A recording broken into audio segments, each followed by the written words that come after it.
A service of KIBMradio.com, the Internet's home for an all-old-time radio.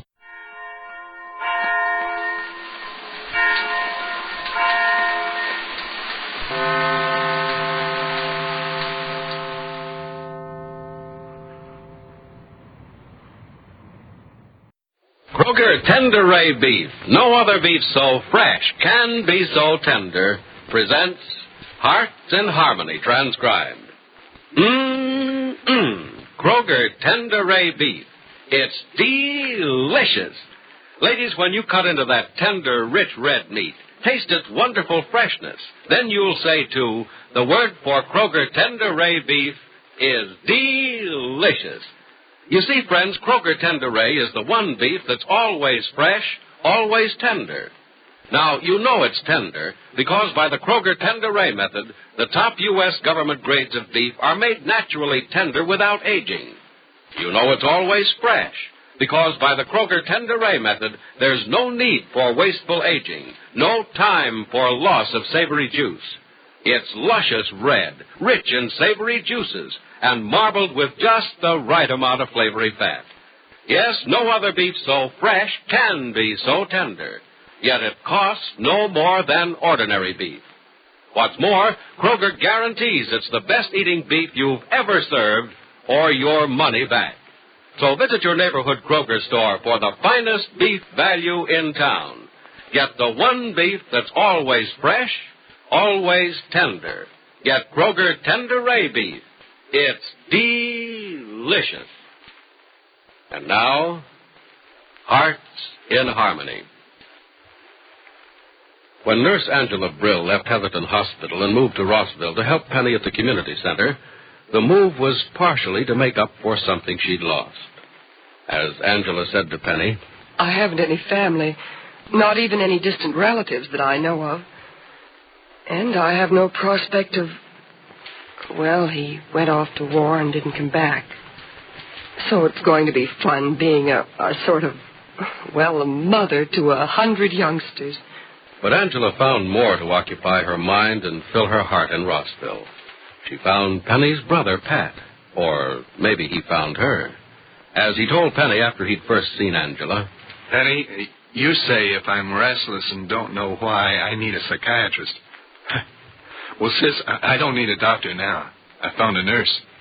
It's just after breakfast, and in the Gibbs home this morning, Pat has a smile on his face as he says, what a day this is. What a town this is. What a world. Oh, just look at this morning, Penny. Darling, it looks like rain. Oh, but what a beautiful rain it'll be. Soft, lovely, sweet, and gentle. No, but if you ask me, it's going to pour. Oh, that it. Let's have the most terrific cloud burst in history. I'll say it's still a beautiful day. All right, Pat. What time are you meeting Angela? Hey, who said anything about Angela? You did. Huh? I did not. I didn't mention her name. Well, you didn't have to mention her name. I could hear her name and everything you said. Oh, listening between the lines, huh? All right, Penny. It's a beautiful morning because I'm walking Angela to the center this morning. I thought so. Well, you better take an umbrella. That rain isn't very far off. Oh, now, Penny, what's a little rain? If Angela and I get caught in it, we'll just duck in somewhere and wait for it to stop. And by the way, you won't mind if Angela doesn't show up at the center till the middle of the afternoon, will you? Pat Gibbs, it seems to me that you have a job to go to yourself. Well, but I can always find another job, but where'll I find another Angela? Uh-huh. It's that bad, is it? It's that good. Now, don't pretend to be surprised. I'm not surprised. I had a long talk with Angela about you. Huh? Well, what'd you say? How am I doing? Am I in the league? Well, I don't know quite what you mean by that, but if you mean what I think you mean by in the league... I see. Old Pat Gibbs, the bell ringer, they call me where they know me. There it is. Oh, what a day. What a beautiful day. Just look at all that... Hey, where are we? Niagara Falls? No, you idiot. That's only a slight drizzle out there as far as you can see, you said. Oh, what beautiful rain. Look at it come down. Just look at it. Oh, and look at the time. I promised to meet Angela at 8, and it's 5 up. See you, sis. Oh, but darling, you better wear a hat. It's pouring on. Oh, a little rain won't hurt me, not on a morning like this. Pat Gibbs, don't you dare go out without a hat. You'll catch cold if you do. Nothing can hurt me this morning. Give us a kiss, yes, huh? Here's a kiss, huh? I'll see you. Pat, you come back here. you're getting soaked. Who cares? Oh, Penny, call Angela and tell her I might be a few minutes late. But that I'll get there even if I have to come in with a tie. I'll see you, sis. Oh, Pat. See ya. Oh.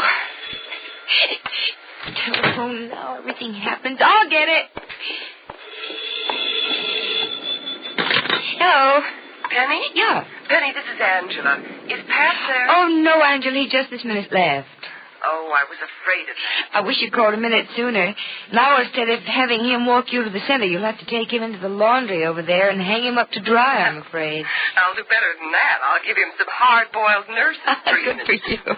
He'll know enough not to go out in the rain again. Oh, I'm proud of you. Teach him a good lesson. I will. By the way, I understand you were fully escorted last night. What do you mean you understand I was fully escorted last night? You know very well what I mean. Johnny and Joel both took you out last night. Oh? How'd you know about that? Well, I was just getting home, and I saw the three of you go by in Joel's car. It looked like the start of a lovely evening. Was it? Well, I'll tell you the truth about it. I had my doubts that it would be at first, but it turned out to be a lovely evening. Oh, that's good. How does it feel to have two handsome young men fighting over you? Angela, if they're fighting, it's behind my back. As a matter of fact, they were trying to shove me off on each other all evening. I won't believe that. I'll see you at the center a little later, and I want to hear all about it. Okay, I'll tell you all about it. But, look, do me a favor, will you? Be sure that Pat's dried out before he goes to the bank.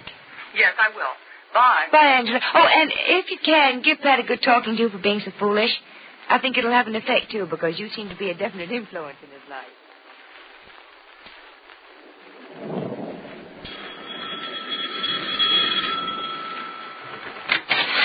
Blub, blub. Hello, Angela. Blub, blub, blub. Oh, Pat, you're soaking wet. Oh, and tired. I practically had to swim the last few blocks and all upstream, too. Oh, may I come in? Oh, yes, and go right into the kitchen. And hurry. Hurry? Why, I can. I'm waterlogged. Oh, Pat Gibbs, you ought to be ashamed of yourself.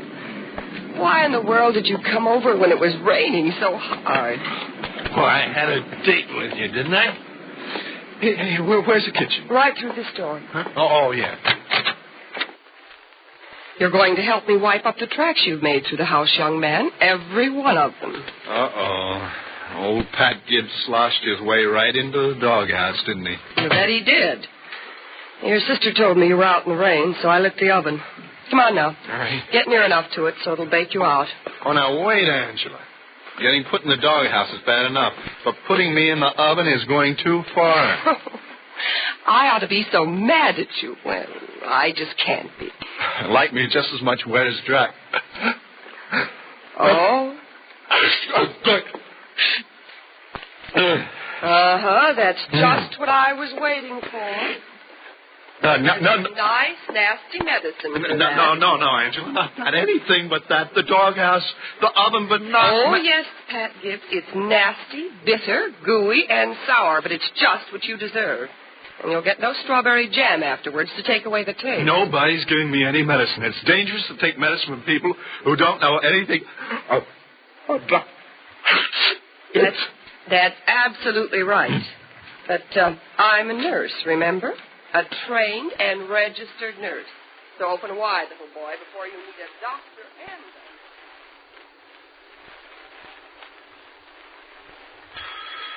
I'll get it. Hello, Penny. Hello, Hazel. Come in. How are you this rainy evening? Jeepers, I'm disgusted. Simply and thoroughly disgusted. Well, you haven't fought with Wendy again, have you? Oh, no. Wendy's been just rapturous. It's the weather. We were going for a picnic this afternoon. Oh? And it rained. And we were going for a ride in Skeeter's new car this evening, and it's still raining. Oh, well, it isn't raining very hard.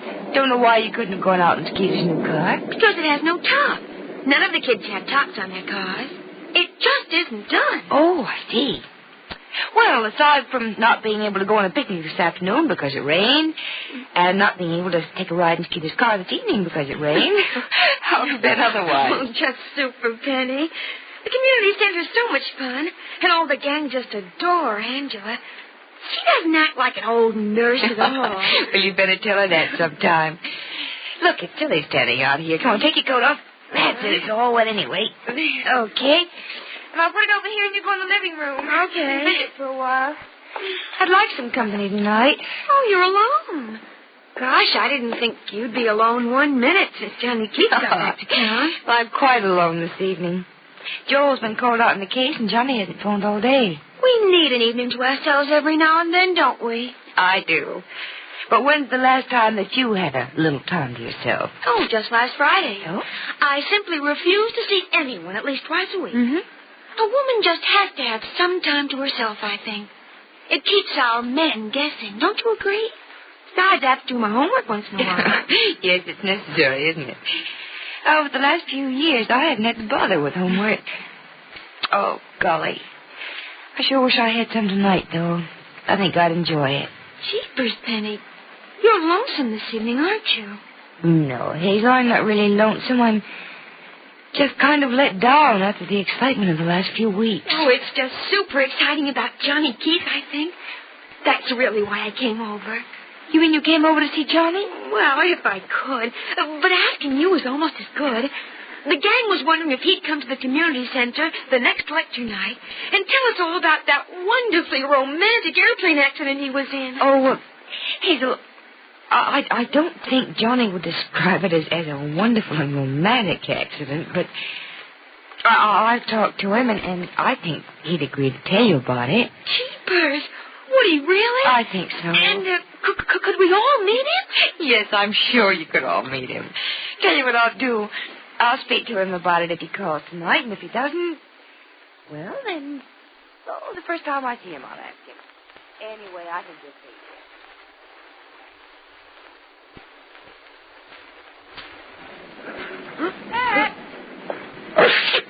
Pat! Yeah? Yeah, Patty? Golly, you have a terrible cold, don't you? No, it's not bad. Angela gave me some medicine that she said would kill it. It should. It's almost killing me. Well, maybe you'll learn not to go out in the downpour without a hat, even to meet Angela. What's a little rain between threat? It might be a case of pneumonia, you idiot. No, Penny. I'll be all right in the morning. Angela said this would fix me up. Oh. What are you doing at home this evening? It's raining. I feel like staying home. You mean the phone hasn't rung. That's why you're at home. Joel called, but he had to go out in a case. Yeah, but a case doesn't take all night. He invited you out for later. Why aren't you going? No, I told him I'd rather stay in tonight. And wait for another phone call. Huh? No. Now, look, sis. Don't try to kid old Pat. You went out with both of them last night. Tonight, you refuse to go out with one of them. And you're upset because the other one hasn't phoned. Now, isn't that the truth? Yes, Pat, that's the truth. I would like to know why Johnny hasn't phoned. And I would like to be here if he does. Oh, golly, that's silly, isn't it? It's awfully silly. So Penny has refused to go out with Dr. Evans because she wants a phone call from Johnny Keith. Why hasn't Johnny phoned? And why is Penny so anxious to hear from him? Be sure to listen to the next dramatic episode of Hearts in Harmony. Kroger Tender Ray Beef. It's delicious. You bet it's delicious. It just has to be, for Kroger Tender Ray is the one beef that's always fresh, always tender. No other beef so fresh can be so tender as Kroger Tender Ray Beef. Yet it costs no more than ordinary beef. And listen, not only does Kroger offer you the best eating beef you've ever tasted, Kroger also offers you more meat for your money. Yes, through a special way of cutting beef, Kroger gives you more meat, less waste. You see, before the meat is weighed and priced, Kroger removes excess bone, excess waste, and stringy ends. So to get the most, to get the best, get Kroger Tender Ray, the one beef that's always fresh, always tender, always delicious. Remember that Kroger Tender Ray beef is available only at your Kroger store. And don't forget this. Kroger gives you more meat for your money, because in Kroger cut beef you get more meat, less waste. Visit your neighborhood Kroger store soon. Get the finest beef value in town, Kroger Tender Ray beef. Tune in again tomorrow, same time, same station, for another thrilling transcribed chapter of Hearts in Harmony. The Anchor Hocking Glass Corporation brings you Crime Photographer.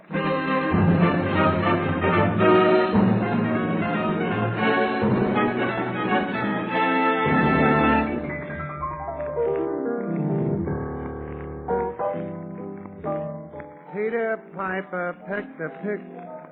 Peter Piper pecked a peck. What are you mumbling about, Ethelbert? Well, I got a bet with Casey, Mr. Marvin. He didn't think I could say 3 times running. Peter Piper pickled a Peter. You know, it doesn't look to me as though you could even say it once, Ethelbert. That's why I got to practice.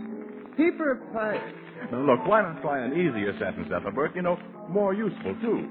Like what, Mr. Marvin? Like, Anchor Hocking is the most famous name in glass.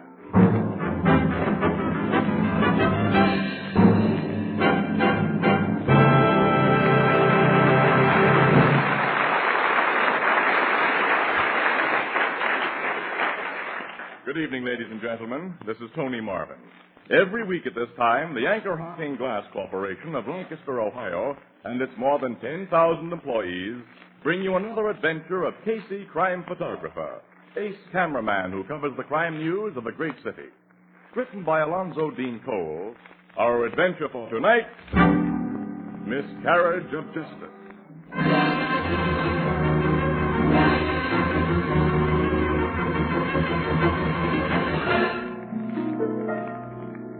Afternoon, a busy downtown street.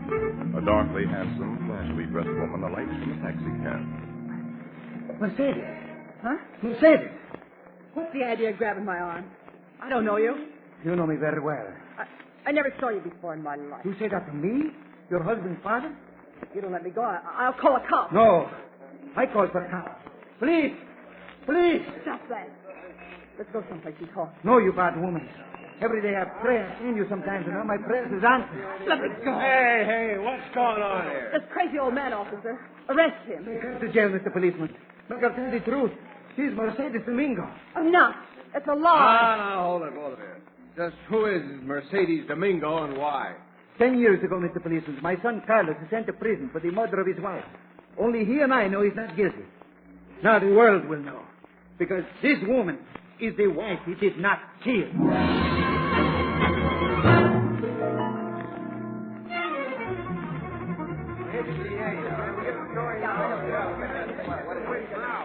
All right, you talk. All right. I'm ready to issue a statement. We want to interview her. Yeah, we want pictures of her and the old man who recognized her. Well, Casey, Miss Williams, all of you newspaper boys and girls, later. But right now, I'm giving you a break with an advance statement. All right. Ladies and gentlemen, some of you may be unfamiliar with the Domingo case. So I'll begin with a brief resume. Nearly 10 years ago, a young laborer named Carlos Domingo was convicted of killing his wife, Mercedes. On circumstantial evidence, Mr. Prosecutor. Well, I, Casey, was not district attorney at that time. According to the testimony, Domingo had threatened her at various times. She disappeared, and he told inquiring neighbors that he believed she'd run off with another man, a waiter named Gonzalez. Now, this waiter was unknown in the neighborhood, and Domingo's stories about him were extremely conflicting. Then the body of a murdered woman was recovered from the river, identified as the missing Mercedes. I saw that body, Ed. It's been in the water a long time.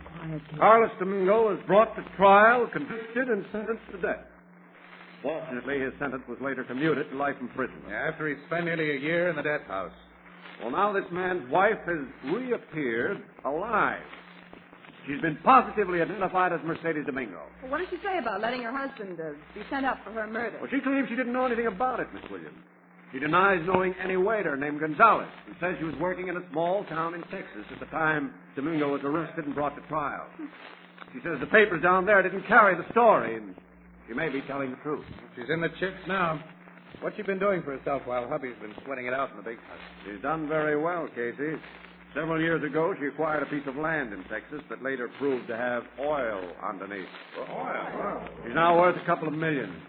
And that's the whole gist of the story, except that Mrs. Domingo has also gotten herself another husband without bothering to divorce her first. Yeah? He's a Texas racketeer named Alfred Jenkins. Alfred Jenkins? unfavorably known to the police as Alf the Barber. Well, this yarn gets better and better. Yeah, but the biggest thing about it is, Mr. Prosecutor, how soon can you spring Carlos Domingo out of the pen? Take this as a direct quote. My office will take immediate steps to effect this poor man's release.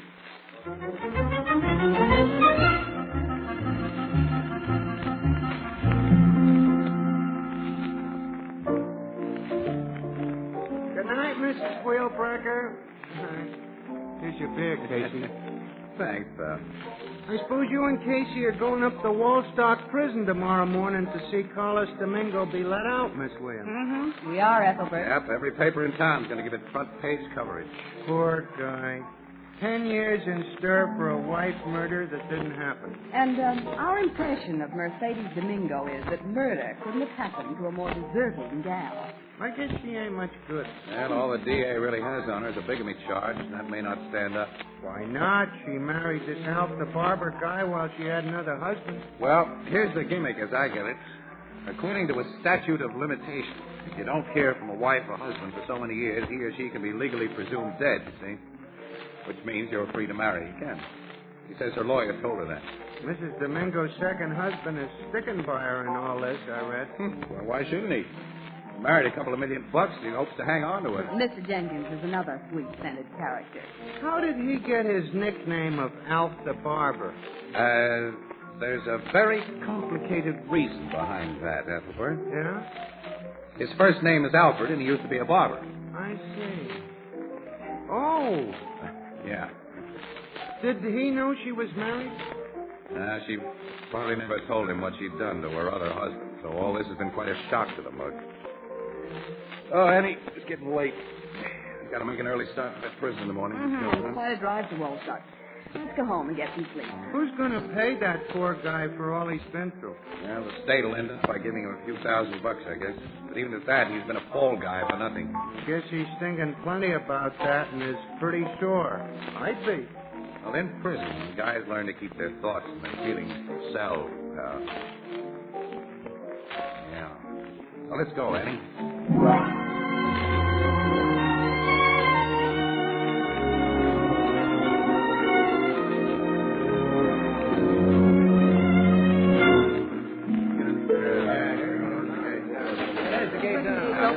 There's Harry, Domingo's lawyer. There's Domingo's father. There's Domingo. Say you reporter, shoot your questions, Annie. While the camera mug shoots some pictures. Miss Domingo, we want to know what... Ladies and gentlemen, please, ladies and gentlemen. My client is anxious to cooperate with the press, but one at a time. Okay, Mr. Harris. Mr. Domingo, what are your immediate plans? My only plan is to go home with my father here. Carlos, at my house you will see no more high walls, no more barn doors. Oh, my son, father. Hold on, will you? That father and son picture be a honey. Yeah. Mr. Domingo, your wife's a rich woman now. Do you intend to bring a civil action against her? Oh, excuse me, Miss Williams. That question should be addressed to me, not my client. Oh, okay. What's your answer, Mr. Harris? Well, civil action in this case must be an outgrowth of criminal action against Mercedes Domingo. The authorities are trying to establish a basis for criminal prosecution. But at the present time, I cannot reveal the extent of their findings. Fair enough, Mr. Harris. Only, you can answer this one, Mr. Domingo. How do you feel about your wife? Feel? I feel nothing, really. Well, you might. You'd be inhuman if you didn't. Since I was a very young man, I've been locked inside this prison.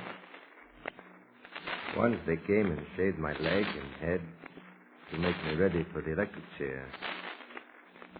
All for a thing I did not do. Human? I forgot how a human being feels. Ask me, this boy's father, how I feel about that man. I tell you, for what he has done to Carlos, my son, I like to cut her heart out. I like to see her die.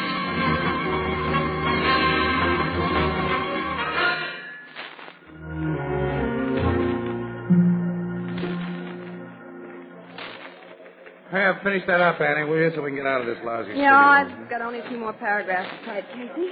Press is sure milking the Domingo case. You're telling me. All the facts have been in print dozens of times since the story broke. Hey, there's your phone, kid. Oh, yeah. Oh, answer it, will you? I'm checking over this last page. Yeah. Williams desk, Casey speaking. It's for you, man. Oh, Oh, hello, thanks. boss. What? When? Where? Okay, we're starting right away. Come on. Hey, what is it, Casey? Well, there's something plenty new for your story, Annie. Mercedes Domingo has been murdered. Oh, no. Yes. Sometime last night, she was out on bail. Her body has just been found in her hotel room. She was slashed to death with a razor.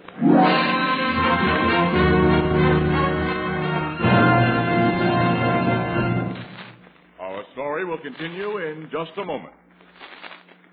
And now, a word about how to enjoy beer at its best. Right out of a clean glass bottle. Yes, a clean glass bottle. Because glass and glass only can bring you beer and ale as the brewer wants you to enjoy it. Clean, clear, sparkling, unaffected by any foreign flavor. That's it. Beer that's brewery bright. And now you have a new kind of bottle. The Anchor Glass one-way, no deposit bottle. One way means that when it's empty, you dispose of it as you would any other food packet. You are the first and last to use it. No deposit means no empties to be returned. No deposit, no fuss. This bottle also saves space in the icebox. It's easy to open. Safe to drink from. And it protects the real brewery flavor. As only clean glass can protect it. Yes, the revolutionary new Anchor Glass one-way, no deposit bottle is sweeping America. For perfect flavor, demand beer in glass bottles. For extra convenience, demand your favorite brand in the new Anchor Glass one-way, no deposit bottle. The clean bottle, a product of Anchor Hocking. The most famous name in glass.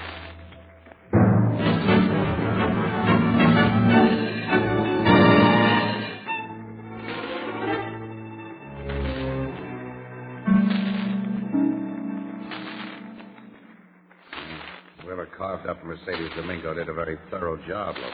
I'll say it was a thorough job, Casey. Put the sheet back over that body, Captain. I told you not to look, Miss Williams. The doc says she was killed last night.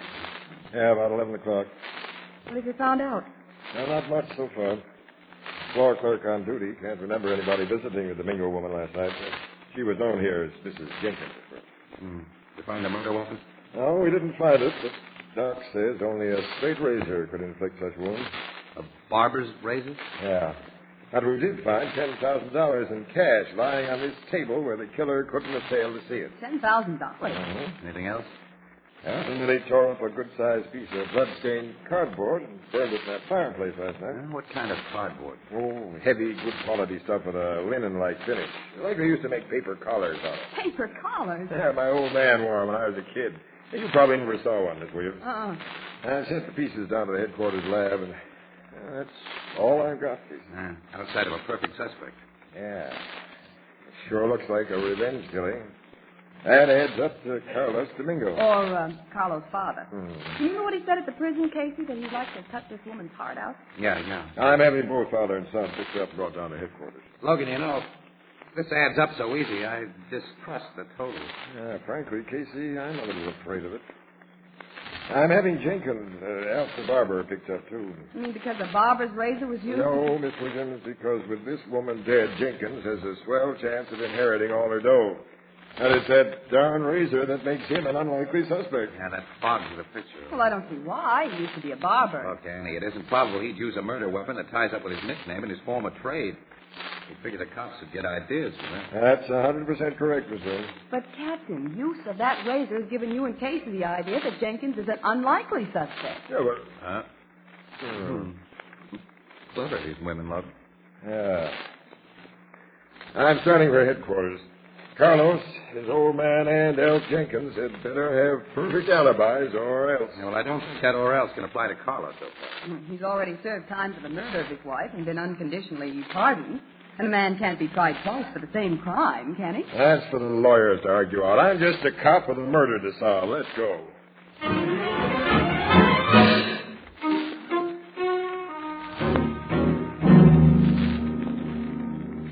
At 11 o'clock last night, you were out walking, Carlos. Walking alone, you say? Yes, Captain. Walking alone. And your walk took you to Mercedes Hotel, didn't it? You got into a room and killed her. If you think so. You admit it. I admit nothing. I deny nothing. Give me a direct answer. Did you kill that woman? Once I said, policeman, no, I do not kill. So I'm punished. But now I say, I do kill. What happens? Do you pat Carlos on the back and let him go home? I guess you know we haven't much chance of sending you up for a crime you've already paid for. Captain, a very bad woman has been killed. Whether I kill her or another killer, she's dead. Now I say no more.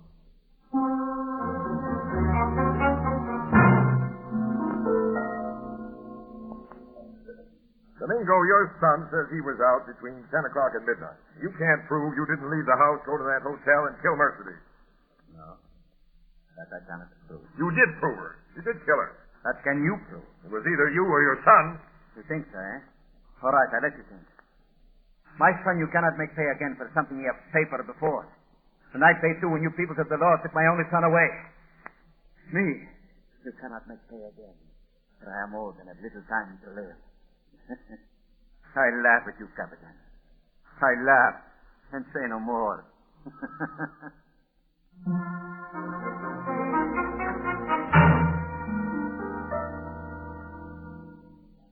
You were in the lounge at the Hotel Marbury at 11 last night, Jenkins? I never left the place from 9 last night till almost 2 this morning. Were you alone in the Marbury lounge, or was somebody with you? 2 very well-known gents. I mean gentlemen were with me. My attorney, Louis West, and Lieutenant Brenner of your own headquarters police. Lieutenant Brenner? He was at my table constantly from 10 o'clock till after midnight. Okay, Jenkins. I'm afraid your alibi will be as good as you say.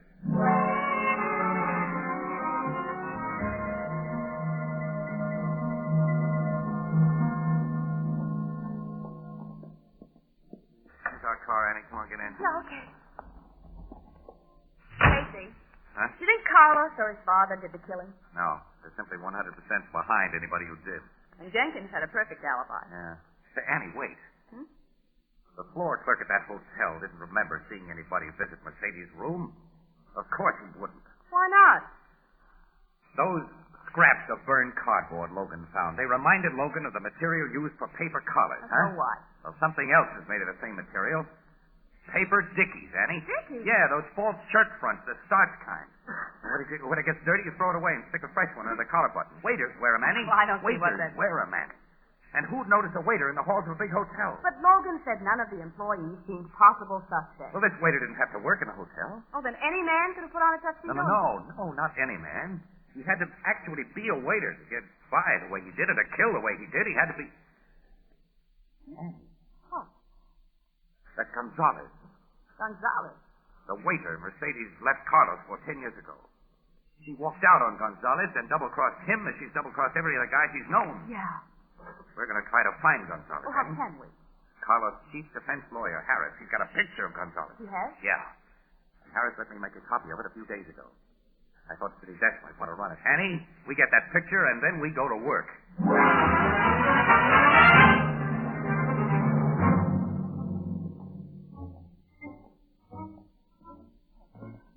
Why are all employment agencies upstairs and in walked-up buildings? I don't know, Annie. I don't know. This will make the 13th agency we visited. Oh, well, our luck is bound to change. Yeah.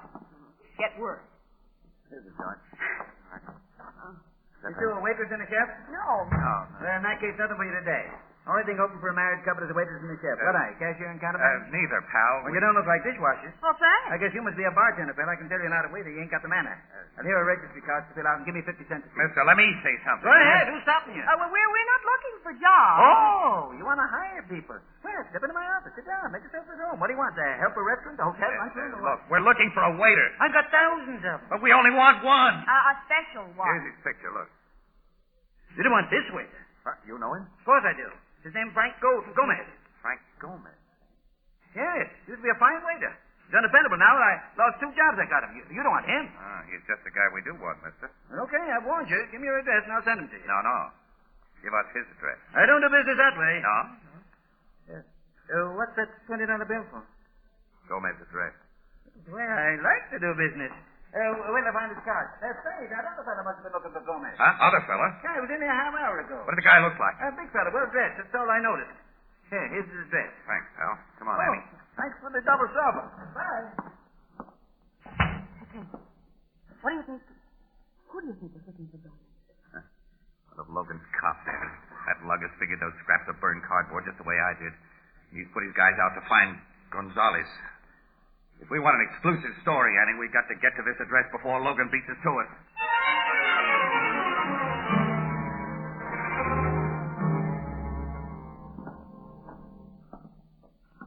This is a terrible old tenement case. Yeah, it's pretty bad, isn't it? I think we're on the wrong track. No man who lives in a place like this would have passed up Mercedes $10,000. Soon find out. Here goes.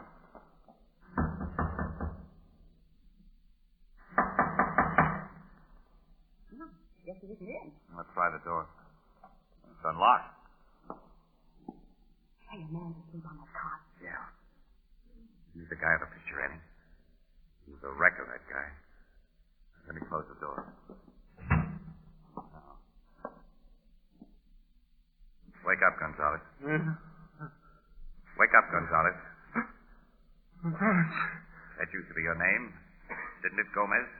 You are police. Someone's been expecting a policeman? I was just dreaming. A pleasant dream. That everything was over. Tell me about Mercedes, though. She's dead.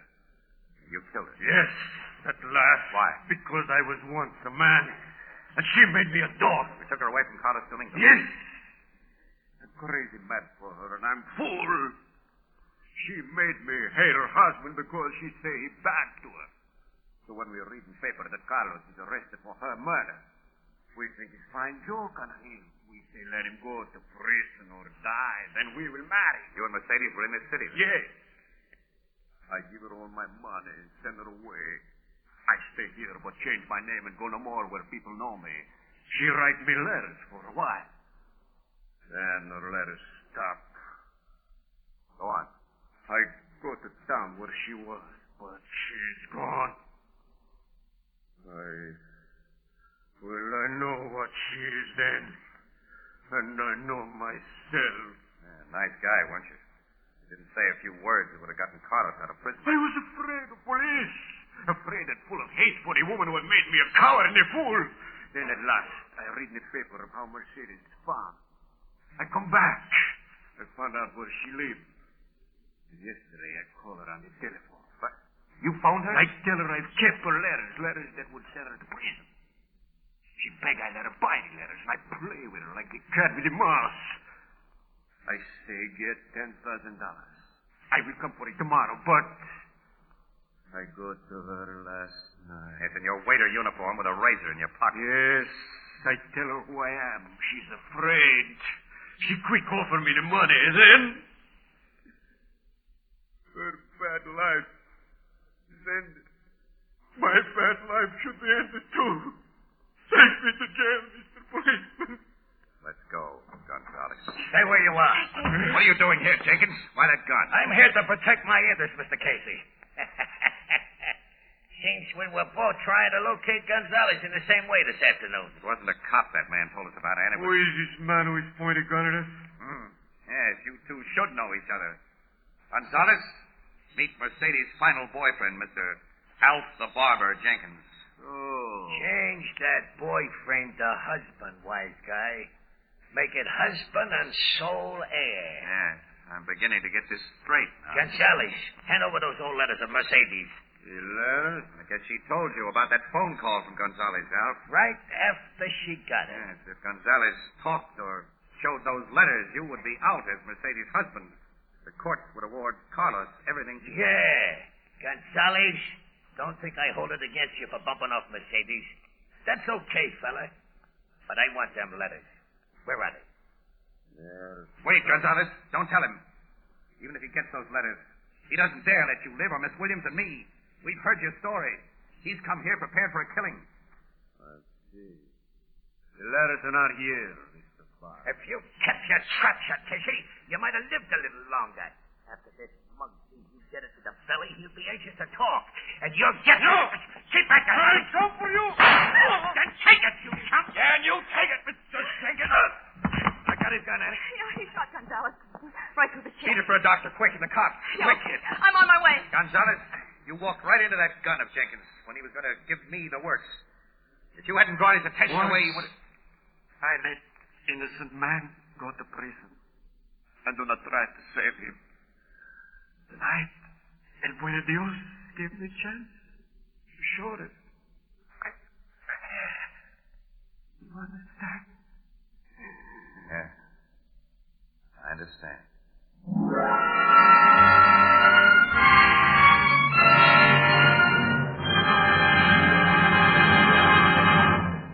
We'll join the crowd at the Blue Note in just a moment. We've told you how much easier it is to prepare better dishes in Fire King oven glass. Now, let me tell you another reason why housewives prefer Fire King oven glass. Fire King oven glass is so easy to clean. Fire King has a special non-porous surface which is literally mirror finished. It's almost impossible for Fire King oven glass to absorb baking stains and odors. And that's why, unlike ordinary baking dishes, Fire King oven glass always comes clean, bright, and sparkling in a jiffy. Another of the many reasons it will pay you to insist on Fire King oven glass by name. Now remember, there's only one genuine Fire King oven glass. Today, you'll find a wide variety of Fire King casseroles, pie plates, general utility dishes in all sizes wherever household glass is sold, and at amazingly low prices. Every Fire King dish is guaranteed for 2 full years against oven breakage. Fire King oven glass is a product of Anchor Hocking, the most famous name in glass.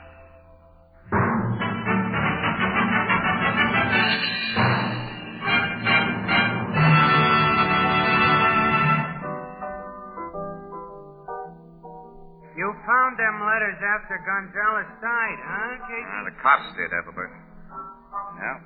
Those letters complete the case for Carlos Domingo. As Mercedes' husband, only heir, he'll get her entire estate. Which is a pretty small payment for all he went through. That's so. Now I guess that Alf the barber will get more than a sample of what Carlos went through. Oh, yeah, much more. He'll get the work. Them husbands of Mercedes don't have such a good time of it, do they? She was what you call a femme fatale. Huh? Well, that's a Greek word meaning female troublemaker. Like Cleopatra and Helena Troy and Mrs. O'Leary's cow. Mrs. O'Leary's cow? Don't you two know your history? That cow kicked over a lantern once and burned up most of Chicago. A femme fatale, Casey. Annie, a femme fatale. What's the matter? Ethelbert, tell us more.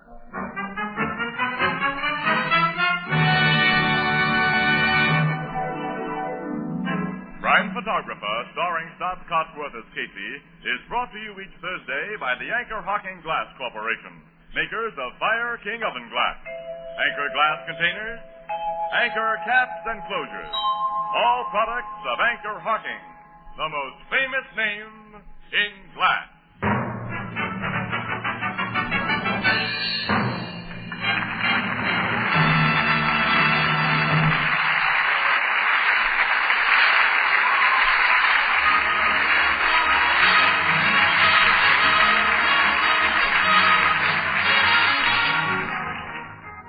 Crime Photographer is directed by John. And the program features Miss Jan Miner as Anne and John Gibson as Ethelbert. Herman Chittison is the Blue Note pianist. This is Tony Marvin saying goodnight for the Anchor Hocking Glass Corporation of Lancaster, Ohio, with offices in all principal cities of the United States and Canada. Thursday night on CBS is the biggest show in town, so stay tuned for exciting dramatizations on Reader's Digest Radio Edition, which follows immediately over most of these stations. This is CBS, the Columbia Broadcasting System.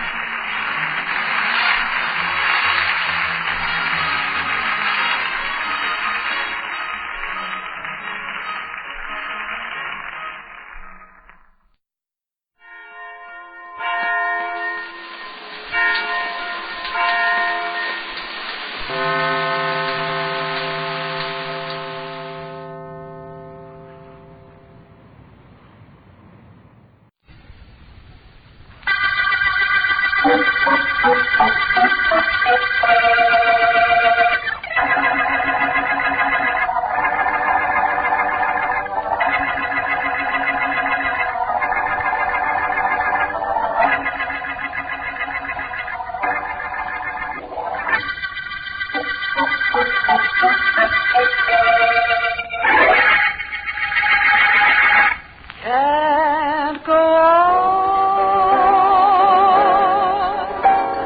Everything I had is gone.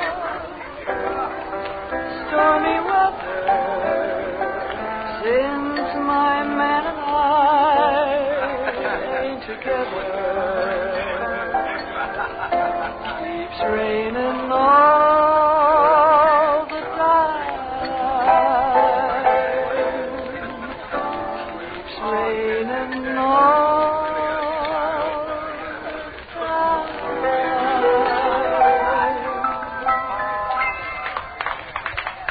Fine applause. Do I have to bust a tonsil before you characters applaud? What a joint to work in. Where did they get off to perform like that? Wait a minute, Hey. Josie. Let go my arm, Joe. I said wait a minute. When I say wait a minute, you wait a minute. Well, what is it? What's with that speech you just made? What's with insulting the customers in my place? Did you hear the hand I got when I finished singing? Sounded like one guy in the whole joint was swatting a fly. What do they know about singing? They don't have to know about no music, Josie. All they gotta know is to pay their checks. You crack to the suckers once more like you just did, and you're through. Don't make me laugh. I ain't trying to be funny. You don't have to try. Why don't you get smart, Joe? You know you can't fire me. I got enough to put you away for 50 years, any time I like. Wait a minute. Wait right here. I'll make it fast.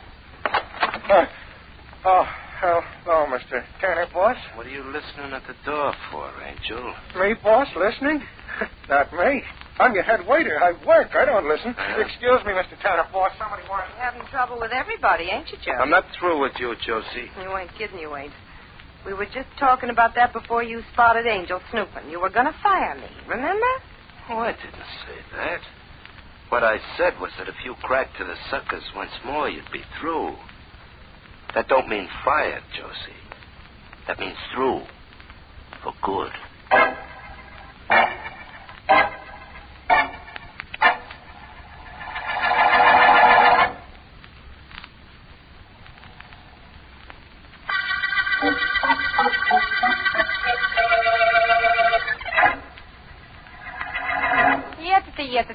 Josie, please, you've got to listen to me. Who says I gotta? You? Why don't you get lost, friend? I gotta get in my dressing room so I can change my clothes. You realize what you're doing. You're ruining me, and for no reason. Now, give me back my letter. Not right now. Makes me feel good to see the big shot, Colton DeWitt, in the spot. Go on, breeze out of here, DeWitt. And leave me a couple of $100 for spending money. Scram, I gotta go in and dress. All right. Here's your money. I hope you live to spend it, Miss Josie Daniels. Oh,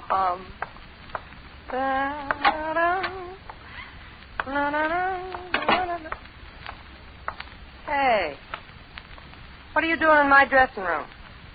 I want to see you, Miss Daniels.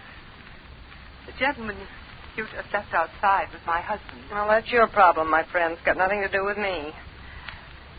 So you're Mrs. DeWitt, Yes. I know all about you and my husband, Miss Daniels. I know that he was infatuated with you. Know that he wrote you some letters. But that's all over now. That it is, except for the payoff. When I decide how much I want for the letters he wrote, I'll let him know. Goodbye, Mrs. DeWitt. Listen to me, Miss Daniels. My husband has no idea I know about him and you. But I saw the change in him. Saw him turn from a wonderful man to a broken wreck, living in fear of what you might do with the letters he wrote you. I'll give you $10,000 for those letters. Don't be funny. That wouldn't even buy the envelopes. Very well, Miss Daniels. But I'm telling you now, I'm going to get those letters, even if I have to get you first.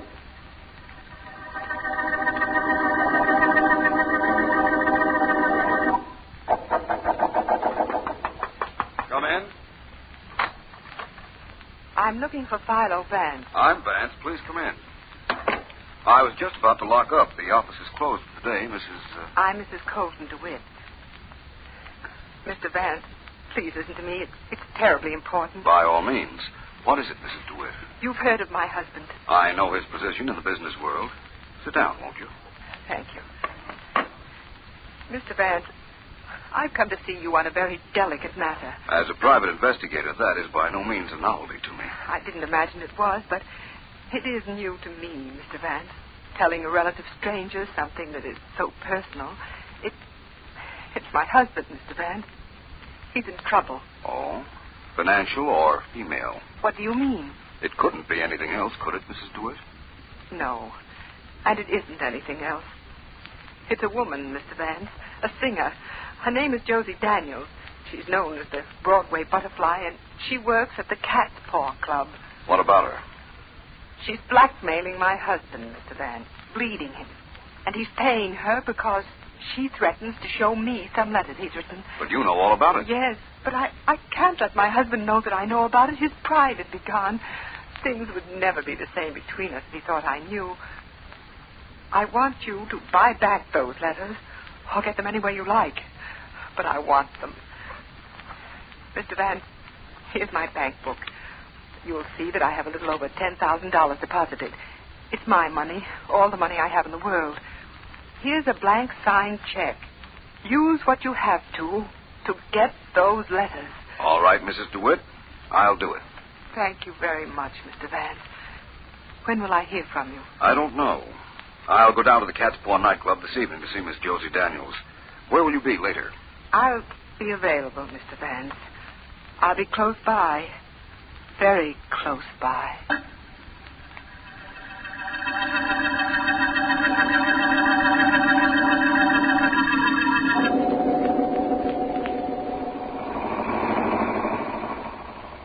The Cat's Paw, you said, huh, Mac? It's 9 o'clock. Not much doing there at this hour. There may very possibly be after I arrive. How much further is it? Worried about the meter? Maybe another nickel tops. Hey, Mac, your face has been bothering me. Where have I seen it before? Well, to the best of my knowledge, it's always been just where it is now, right on top of me. I got your name on the tip of my tongue.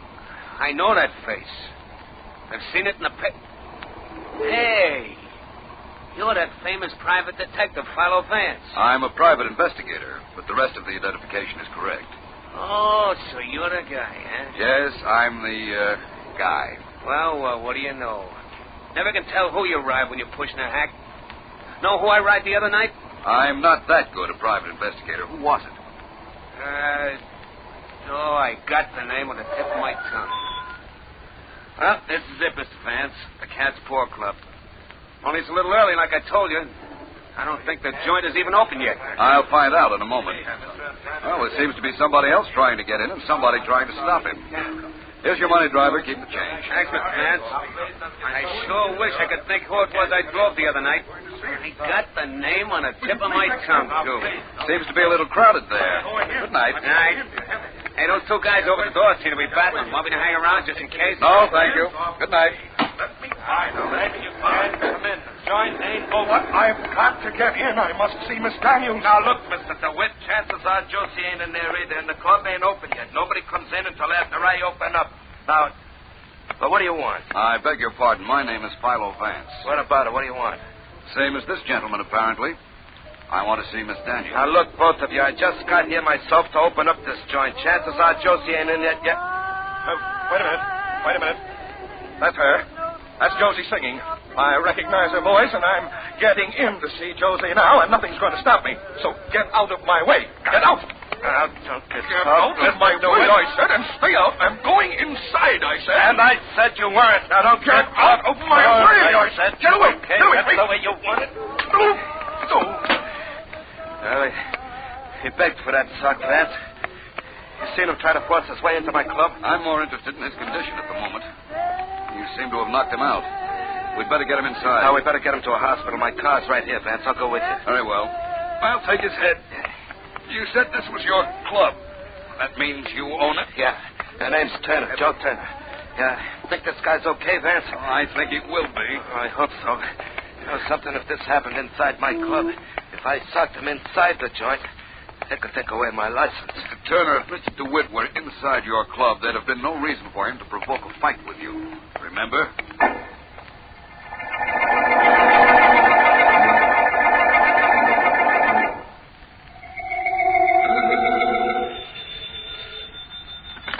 Philo Vance speaking.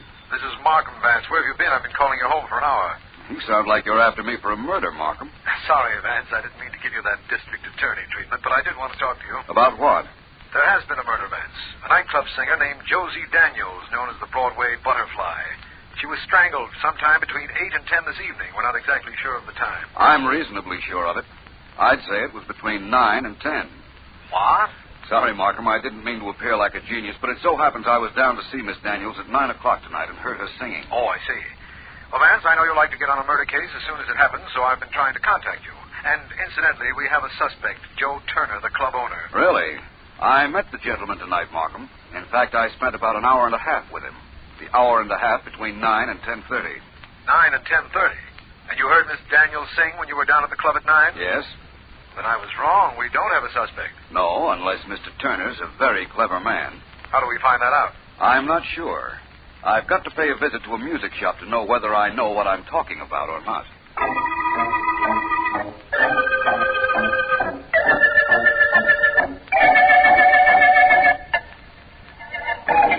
Hiya, friend. Hiya. Come in. What can I do for you, friend? My name is Vance. I've just telephoned a number of record companies, and they told me that we got the largest selection of records in the business, and they were right, friend. They were absolutely right. You want hot records? Well, we got them going all the way back to Bunny Berrigan, Eddie Lang, the Mound City Blue Blowers, the Memphis Five, the original Dixieland Jazz Band. I wasn't thinking of hot records. You what I wanted? wanted. We got every sweet band from 1920 up to now with the Bar Harbor Society Orchestra, Ray Miller, Whiteman, Lopez, Coon Sanders. What I wanted was a vocal record. Vocals. Take your pick, friend. Take your pick. You remember Lee Morse? We had all of hers. Eileen Stanley, Lee Wiley, Helen Kane. The first of the Ethel Waters records. What's on your mind, friend? Which one do you want? Well, I was told that a girl named Josie Daniels made some recordings a year or so ago, and that this was the one shop which might have some. Daniels? Josie Daniels, the gal who got knocked off? Why, sure, we got records of hers. She only made two sides of one record, but we got it in stock. She made a thing called Stormy Weather, right, friend? Yes, I believe that's right. Got it in the back, friend. I got to get it for you. Don't get much call for the record.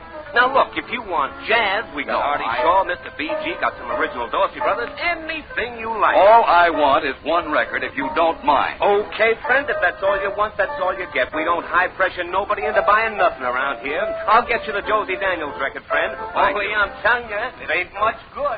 And from what I understand, neither was she.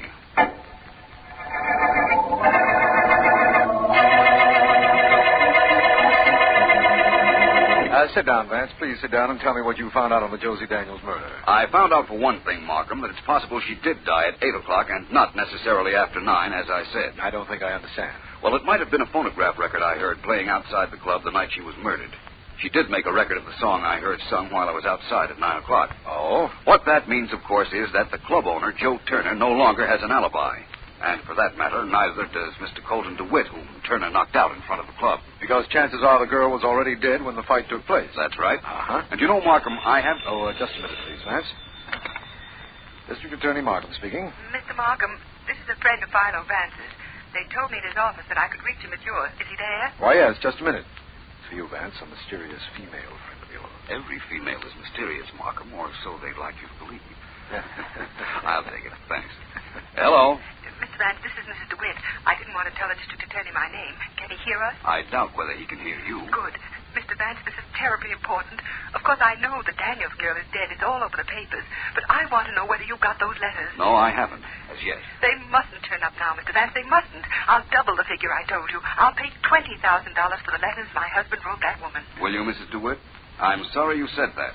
Sorry? Why? Because it proves to me that you must have seen Miss Daniels after you saw me, which means just before she was murdered.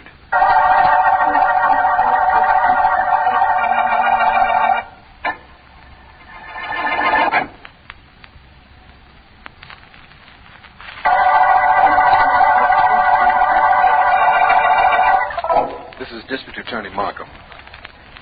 The Butterfly murder case opened with the finding of the body of Josie Daniels, nightclub singer known as the Broadway Butterfly.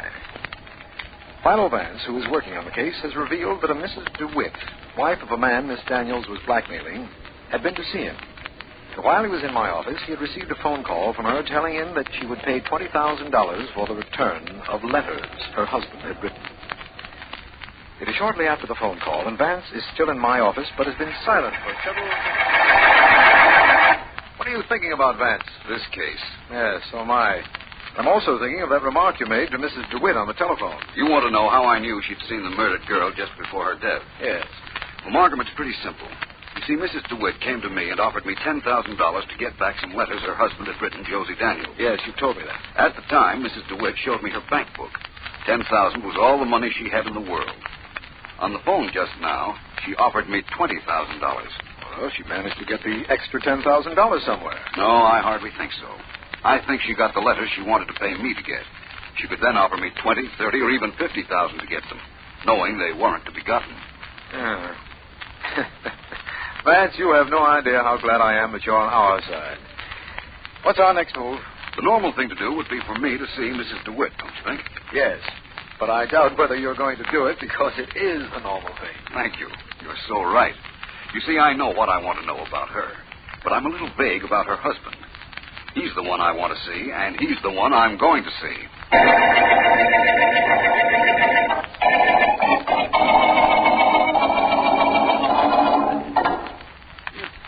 You don't want to see me, Mr. Vance? Not especially, Mrs. DeWitt. What I would like to know is this. Is your husband at home? He's upstairs. Shall I call him? No, he'll be down. May I use your phonograph to play this record I brought? Of course. Only I don't understand. You will, believe me. How does this machine work? The last button on the right-hand side starts the phonograph. Oh, yes, of course. Well, here we are.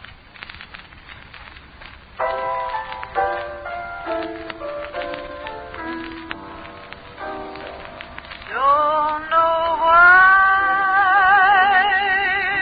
there's no sun up in the sky. That's a nice voice, isn't it, Mr. Vance? Very. By the way, Mrs. DeWitt, what did you do with the letters you took from Josie Daniels just before she was found dead? Oh, I made a mistake in offering you the $20,000. I knew it right after I'd done it, but I wanted to cover up the fact that I'd seen I her. realize that. That wasn't very smart. Run record! Who put that record on? Who put it on? Colton. I never want to hear that voice again. Never. All right, now. What is this? What kind of game are you two playing? Colton, Mr. Vance just asked if he could I play... know what he asked, and I know why he asked it. That was Josie Daniels' voice. That was Josie singing. I was supposed to hear the voice and confess I killed her. That was it, wasn't it, Vance? That's what you expected me to do. Really, Mr. Well, I'm not going to do it. She's dead and this record is smashed. I'll smash every record she ever made. I'll buy them and I'll smash them. Every one of them. Yes, I'll smash every one of them. Please, you're upset. You're all excited. Excited? Of course I'm excited. This was a trick, I tell you. A trick of Vance's to make me break down and admit I killed her. I wanted to. I would have if I'd had the chance, but I didn't do it. You hear me, Vance? Your trick didn't work. I didn't do it. You hear me? I didn't do it. I hear you all right, Mr. DeWitt. But that doesn't necessarily mean I believe you.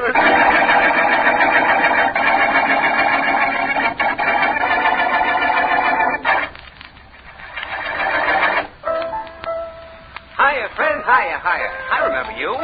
You were in yesterday to pick up a Josie Daniels recording. That's right. Sure. I know. I got a great memory for faces. Yeah. Now, do you want something else like the record player now? That's Hank Byrne, bestseller we got in piano. Of course, we got Frankie Carl, Lopez, that Lombardo record of Humorous, the two piano team going. What you want is piano. Well, it isn't exactly what I really want. I know. Sure. Long hair stuff. Good. That's just what you want. Boston Pops, Philharmonic, got the Turby record of Claire de Lune, right? That's what you want, ain't it, friend? Classic? No, not right at the moment. You mentioned before that you had a good memory. I got a great memory. I can rattle off names of people who made records that you never even heard of. I'm sure. Bessie Smith, Queen of the Blues, Empire City 4, Billy Wilson and his Blue 5. Excuse my interrupting you, please, but I really have business with you. Did you ever hear of Philo Vance? Who'd he record for? Nobody. Oh. I'm Philo Vance. I'm a private investigator. Philo Vance? Why, I know who you are. You're the private investigator. Yes. Glad to meet you, friend. Glad to meet you. Now, what can I do for you? You remember I told you yesterday that the company for which Josie Daniels recorded said that this was the only shop where her records could be bought. Sure, they were right. We got records by everybody. George... Never mind, I'm sure you have. Now, this is what I want to know. You say you have an excellent memory. I want you to tell me if anybody bought a record by Miss Daniels in the past few days besides me. Why, sure, I can tell you that now. Let me think. By all means, do. Let's see. He was, was it a lady? I think maybe... No. Oh, that's a funny thing, Mr. Vance. I can't remember. Sorry, I can't help you solve your problem, friend. Problem? What you didn't help me solve was a murder, friend.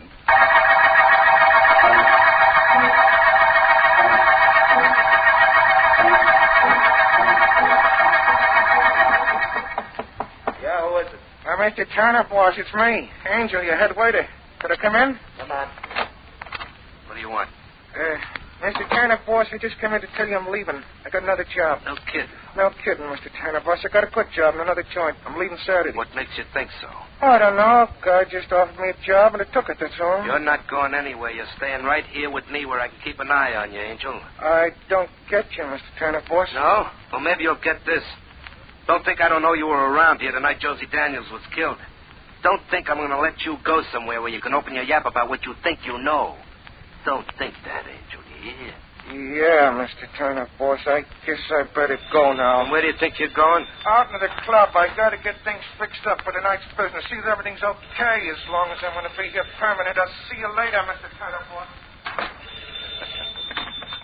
Yeah, Joe Turner talking. This is District Attorney Markham, Mr. Turner. Could you come down to my office? Oh, sure, DA. I guess I could. What's up? Well, Philo Vance will be here, and he's bringing Mr. and Mrs. DeWitt. You want to know what's up? Yeah. It might conceivably be your number.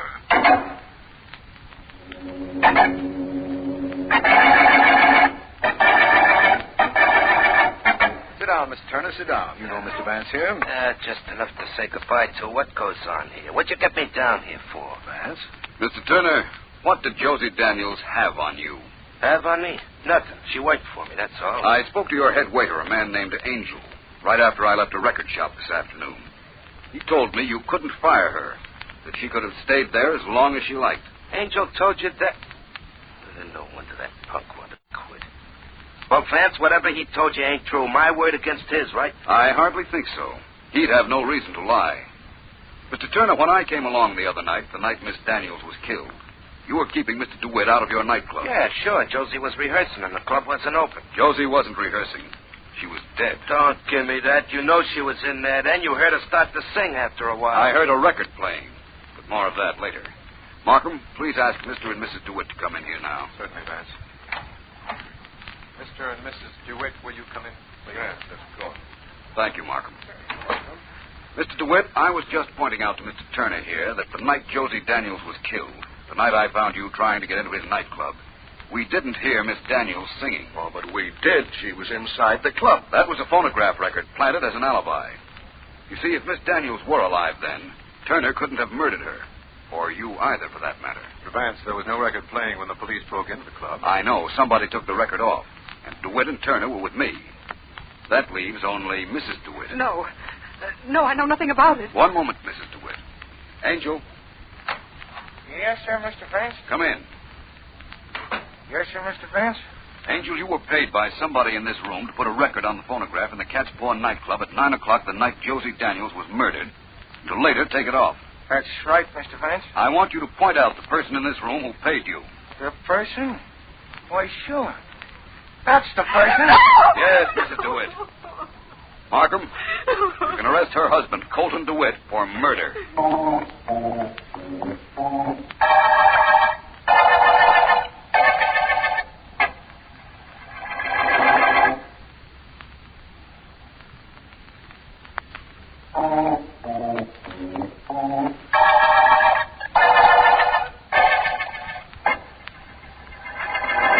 Mrs. DeWitt, was Miss Daniels dead when you went in her dressing room and got those letters? Yes.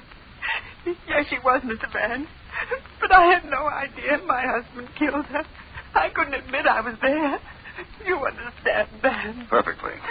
Well, Markham, that clears up Mrs. DeWitt's part in the murder case. Anything else you'd like to know? Yes. What was your lead to Colton DeWitt? The phonograph record, of course. DeWitt had to get that record somewhere, and there was only one store in the city that sold it.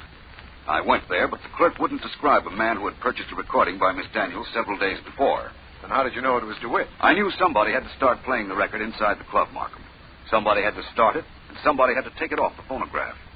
I found Mr. Turner's head waiter, Angel, and persuaded him to tell me who had paid him to do that. It was DeWitt, who killed Josie in her dressing room, and then came out to the front of the club to establish an alibi. Oh, my poor husband.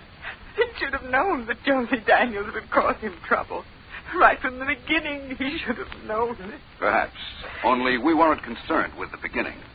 All we were concerned with was the end of the Butterfly murder case.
Calling all detectives. I once had a case in which a mystery story writer provided the chief exhibit, his own murdered body. That is the situation on this page from my casebook, the casebook of Jerry Browning, private detective. Sometimes people ask me, Jerry Browning, private detective, how I feel about circumstantial evidence. Well, it all depends on the circumstances. Bungalow A at the Fremont Motel was occupied by one dead man lying on the floor and 8 live cops who were swarming all over the place. While Lieutenant Dawson of Homicide checked for fingerprints, I talked to my friend Tim Fremont, who owned the motel. This murdered man, Henry Hackett, has he stayed out here before, Tim? Tim nodded. Sure. Some kind of a writer, wasn't he? At least that's what he told me. Been coming here for years. Arrived 2 weeks ago, scribbled on a pad of paper all day long. Never any guests. Liked it here because he could get away from people. I don't suppose you caught a glimpse of whoever shot him? Tim shook his head. It was late at night. I heard the shot, same as everybody else. Whoever did it jumped into a car. No lights. Got clean away. Dawson came over to us holding a letter in his hand. Jerry, here's a letter we found in Hackett's pocket. Listen. If you insist, we shall keep the midnight date. Although I think the whole setup smells of melodrama and hokum. As to Diane, certainly she must die. You can decide when, where, and how. The letter's typed, no signature. What do you think of that, Jerry? Hackett was a mystery story writer, wasn't he? Sure he was. What about it? I just thought I'd mention it, Dawson. These writers, none of them satisfied to stick to their stories. They have to fool with real crime. Jerry, this case is crawling with clues. I'll have it solved within 24 hours. When Henry Hackett, a mystery story writer, was murdered, the police found a letter that seemed to name his murderess. Back at headquarters, Dawson called in the reporters. We'll get this Diane woman mentioned in the letter, boys. She's bound to have been seen in public with Hackett someplace. He intended to kill her, only she killed him first. Give me a play on the story and we'll smoke her out.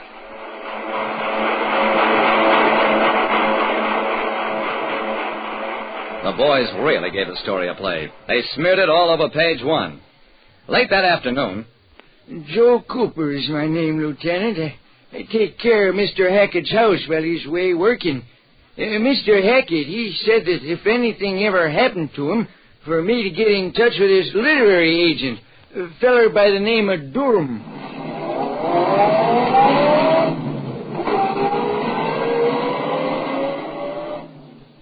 Dwight Durham, the literary agent, was sleek, well-groomed, and amused. Come in, gentlemen. I read a story in the papers about some mysterious person named Diane. Might I see the letter which he's mentioned? Dawson handed over the letter. Durham read it, then...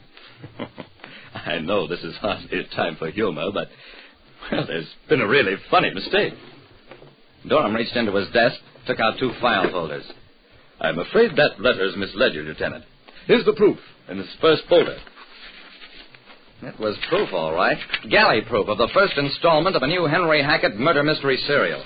In the very first chapter, there was a character all the other people in the story hated. Her name was Diane. I read the type over Dawson's shoulder, noticed that his ears were turning a bright red. After a few moments more, Dawson put the proofs down. Oh, Jerry, I'll never live this down. Those newspaper reporters will kid me for the rest of my life. Durham opened the second folder. Here's the rest of the manuscript about the luckless Diane. As for the letter about her, that was written by Harrison Carter, editor-in-chief of the Green Book magazine in Boston. You can call him and check on it if you like. Dawson reached for the phone. Don't think I won't. I stopped him. It's no use, Dawson. You know as well as I do that Mr. Durham is telling us the truth. Durham cut in on me. Gentlemen, I'm rather busy this morning. If you have no further business with me... We're not quite finished, Mr. Durham. You are Hackett's agent. Suppose you tell the lieutenant all you know about Hackett while I look through this manuscript. I picked up the typed pages, read through Chapter 7, by which time, sure enough, Diane had been murdered. I turned a page, and there was no more story. Hey, where's the rest of the story? That's all of it, Mr. Browning. Hackett was killed before he finished the book. I kept on staring at the typed sheets. Something was bothering me, and I couldn't quite put my finger on it. This stuff isn't up to Hackett's usual standard, is it? I wouldn't say that, Mr. Browning. Dawson yawned, got up. Mr. Durham can't tell us anything, Jerry. Come on. Let's get back to headquarters. Wait a second, Dawson. I've got an angle on what you can tell those reporters about Diane. Sit down at that typewriter over there and wrap it out before I lose the idea. Dawson shrugged, sat down again. Statement to the press concerning the Hackett murder. Please do not release until after the arrest of Hackett's murderer. I've got that, Jerry. Go ahead. I didn't answer. Instead, I reached over, pulled the sheet out of the machine. I turned to the agent. Mr. Durham, I've changed my mind about phoning the editor of the Green Book in Boston. I'll call him now to find out whether Hackett usually sent in his scripts typewritten or in longhand. There was a long pause. Then Durham smiled weakly. Never mind. I'll answer that. Hackett wrote in longhand. I suppose you've noticed that the type on my typewriter checks with the typing of these manuscript pages. Well, I type his scripts from the longhand draft when he mails them to me. Okay. Where are the original pages? I don't save them. Jerry, what's this all about? Dawson, this is about a literary agent who took his client's original manuscript, threw it away, and wrote substitute chapters. Why did you do that, Mr. Durham? Durham kept denying it, finally admitted under pressure that he did rewrite Hackett's material, claimed it was within his rights as literary agent to do so. Dawson was handling the questioning now. Durham was lying desperately and beginning to show fear, out of all proportion to the spot he was in. I didn't listen to his answers, just kept watching his eyes. And 10 minutes later... Don't ask him anything else, Dawson. I think I know where Hackett's original manuscript is. I opened the bottom drawer of a file cabinet across the room, the spot Durham had been staring at. Yeah, I found Hackett's original script. A complete story with one character who did not appear in Durham's version. The character of a crooked literary agent, one who took a power of attorney from writers and then squandered their money. That's how Hackett had intended to show up his agent, and that's why the agent murdered him and wrote a few chapters of a completely new version of the book. Why did I suspect Durham? Remembering that Hackett worked in longhand was part of it, but mostly I know writers. And any mystery writer who turns out only 7 chapters in 2 weeks wouldn't last long in that tough business. Like I said, the real clues aren't always evident. Finding them generally depends on the right circumstances. Listen next time to Calling All Detectives. Mystery drama, mystery quiz, and a chance for you to match wits with yours truly, Jerry Browning, Private Detective. The F.W. Fitch Company presents Dick Powell as Private Investigator Richard Rogue in Rogue's Gallery. Laugh a while, let a song be your style, use Fitch shampoo. Don't despair, use your head, save your hair, use Fitch shampoo. The F.W. Fitch Company, makers of Fitch's Dandruff Remover Shampoo and Ideal Hair Tonic, presents Dick Powell as Private Investigator Richard Rogue in Rogue's Gallery.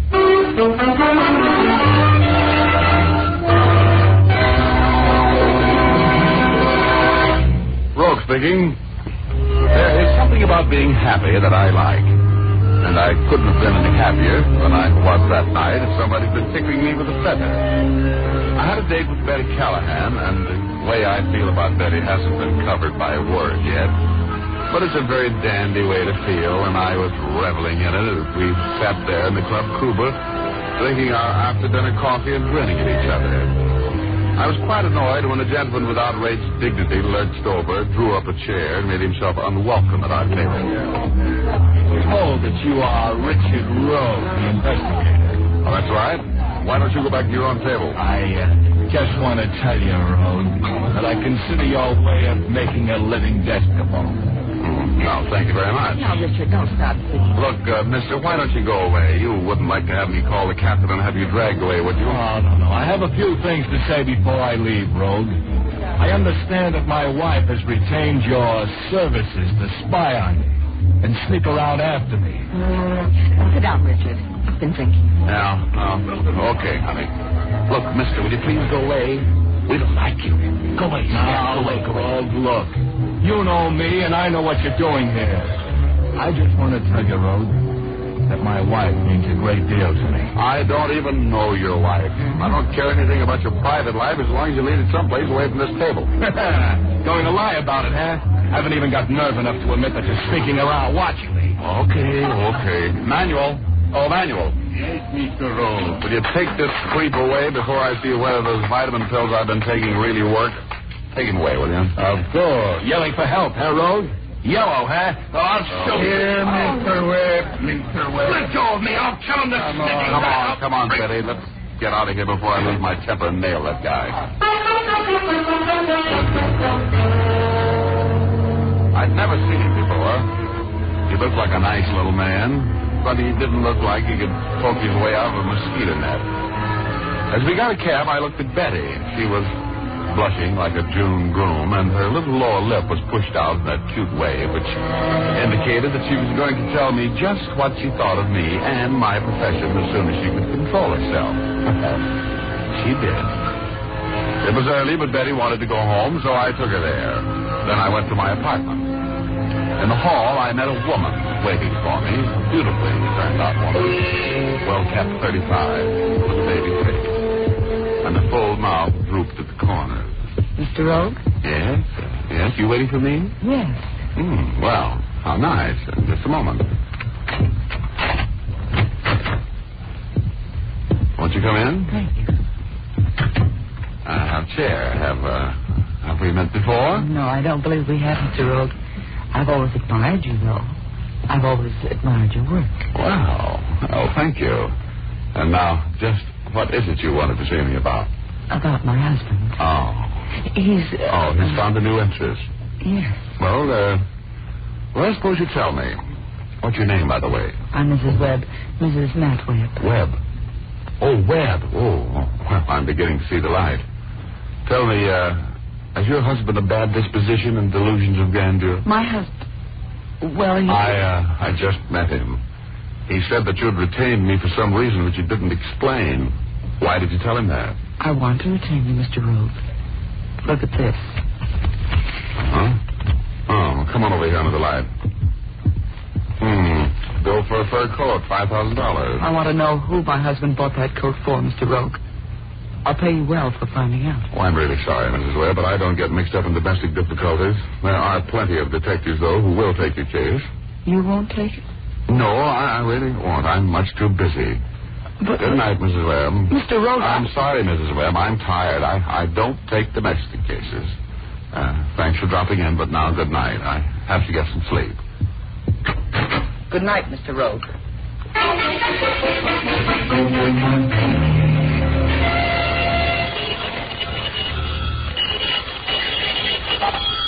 Now, what's the idea of calling me? Hi, Richard. Betty. And it's 10 o'clock. Oh, well, hello, Angel. I wasn't quite awake, you know. Never mind. I have news for you. Yeah? Your friend, Matt Webb. Remember him at the club last night? Sure. What about him? Well, he was found dead in his car this morning, parked in the Hollywood Hills. Shot. No kidding, huh? I just left Lieutenant Urban. He's in charge of the case for homicide. He knows about your argument with Matt Webb last night. Well, he doesn't think I did it, does he? Well, no, but... Oh, there's somebody at the door. How about lunch? Oh, all right. Noon at the Derby? Suits me. So long, honey. Keep your shirt on. I'm coming. Oh, hello, Urban. Come in. Thanks, Rogie. I don't know anything about it. Don't even know the guy. You're talking about Matt Webb, I suppose. Sure, who else? Don't tell me you just dropped in here for a cup of coffee. How did you know Webb was dead? Did I say he was dead? Pull up a chair. Cigarette? No. What do you know about Webb, Rogue? Nothing. I met him at the Club Cuba last night. He wanted to beat my brains out because I was an investigator. Seems he had a strange idea that his wife had retained me to follow him. Okay, Rogue, talk your brains out, but you can't talk away the fact that Webb is dead and you had a beef with him. Sure, but I don't know anything about this case, Urban. It's early in the morning and while you have a genius for getting all mixed up in things you don't know anything about, haven't you, Rogie? Now, don't get sore. Okay, I'm not sore. Just because I meet a guy who doesn't like investigators and his wife tries to hire me to find out who he bought a fur coat for and he turns up dead. That wife angle is interesting, Rogie. Get dressed. Why? Mrs. Webb didn't mention any fur coat when I went out to see her this morning. She didn't. Maybe she's got some more little secrets.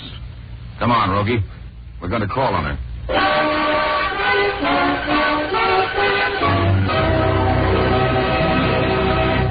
We'll continue our story in just a moment. First, when you want to drive a nail, you can use the heel of your shoe or some other object, but you get better results with a hammer. So, when you want to remove dandruff, you get the best results by using a product made especially for that purpose. Fitch's Dandruff Remover Shampoo. Fitch is the only shampoo made whose guarantee to remove dandruff is backed by one of the world's largest insurance firms.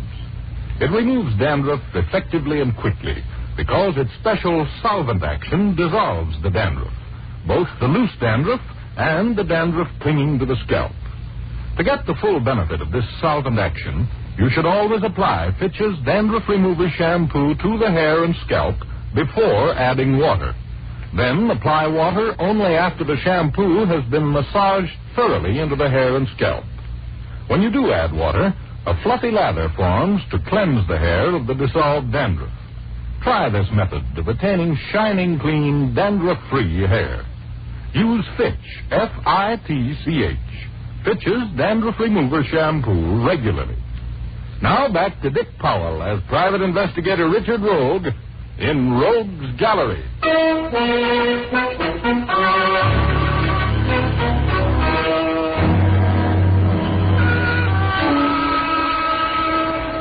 It isn't very often that I get tangled up in a case with no more money in it than a busted piggy bank.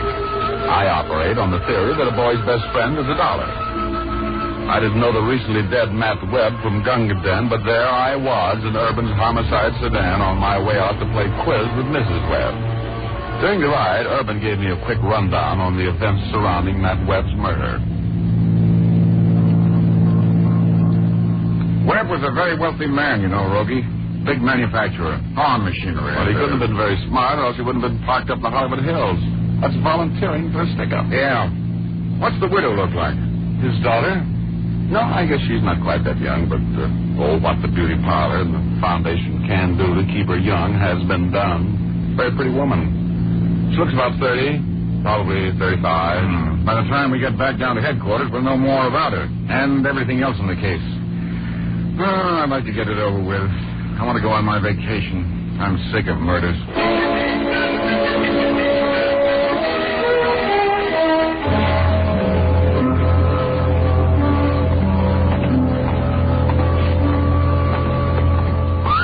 Hey, so this is the way the other half lives, huh? Must have taken a lot of fire machinery to plow up enough dough for this monstrosity. Well, Webb had $1 million or $2. Maybe. Now, I'll do the questioning, Rogue. I'm in charge of the case, you know. Well, sure. I'm just a silent partner. Ring the bell. Thank you. I will. Yes? Police. I want to see Mrs. Webb. Oh, come in. Thank you. Oh, go ahead, Irvin. Go ahead.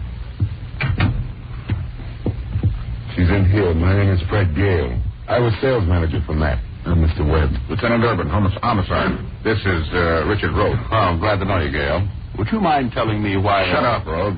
Huh? Well, Shut up. Oh, all right. Right in here, please. Mrs. Webb, these gentlemen from homicide want to talk with you. How must you talk to me right now? I have nothing more to say. Mrs. Webb, Richard Rogue here tells me that you called on him last night, attempted to hire him to check on the disposition which your husband made of a fur coat. Yes, I did. I didn't tell you about it this morning because I didn't consider it important. Well, Mrs. Webb... Rogue. Now, Mrs. Webb, every detail is important in the investigation of a homicide.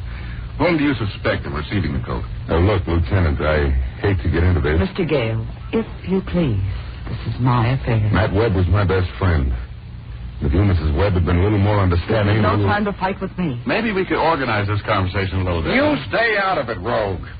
This is a murder investigation.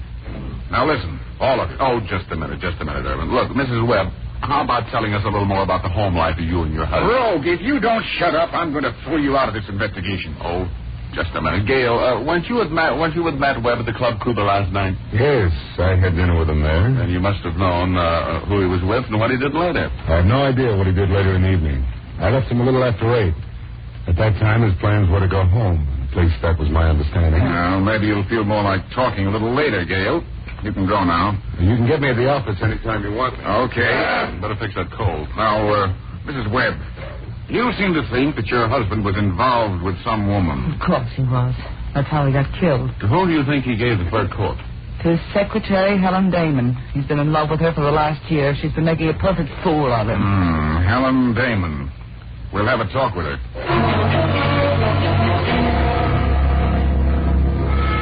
Lieutenant Irvin dropped me by my office, and I took pen and racing form in hand and managed to forget all about killings not made at Hollywood Park until noon, when I left and met Betty Callahan at the Brown Derby. She was as full of information as a Chamber of Commerce brochure. Richard, I want you to come with me to the jail. I want you to talk with Helen Damon. Webb's secretary, why? I feel so sorry for her. The homicide detectives have been grilling her all morning, and she's so tired and discouraged. Well, wait a while, Helen.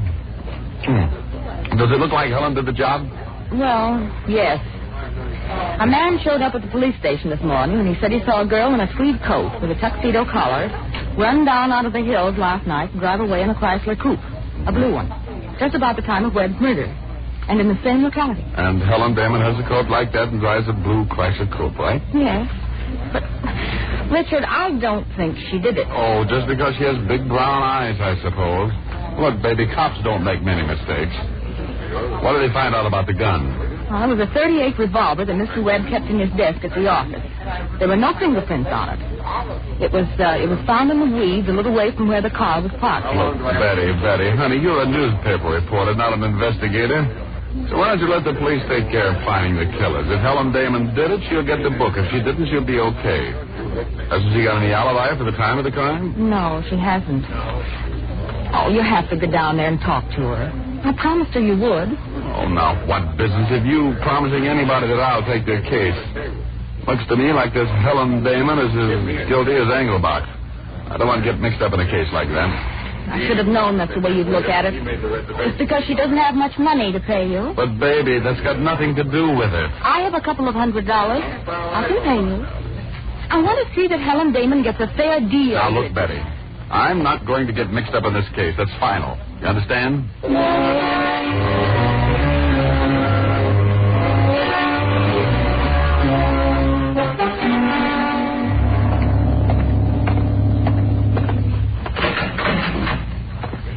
to see Helen Damon. I'll give you 10 minutes, Rogie. Thanks, Olson.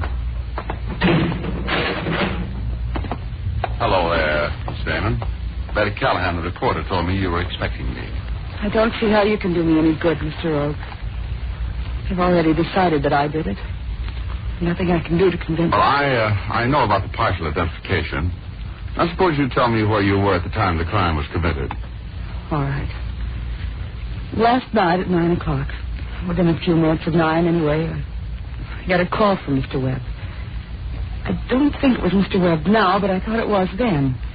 He asked me to meet him at his office. Said he had some important letters he had to get out at once. Was he in the habit of having you work at night? No, but it didn't seem unreasonable to me. So I put on my coat and went down to get in my car, which was parked in the parking lot next to my apartment building. Just as I got into the car, somebody grabbed me from behind and held a cloth over my face. It was chloroform. When I came to, about 3 hours later, I was in my car.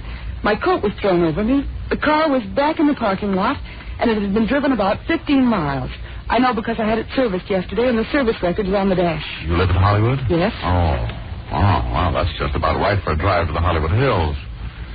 You would have trouble convincing a jury with a story like that.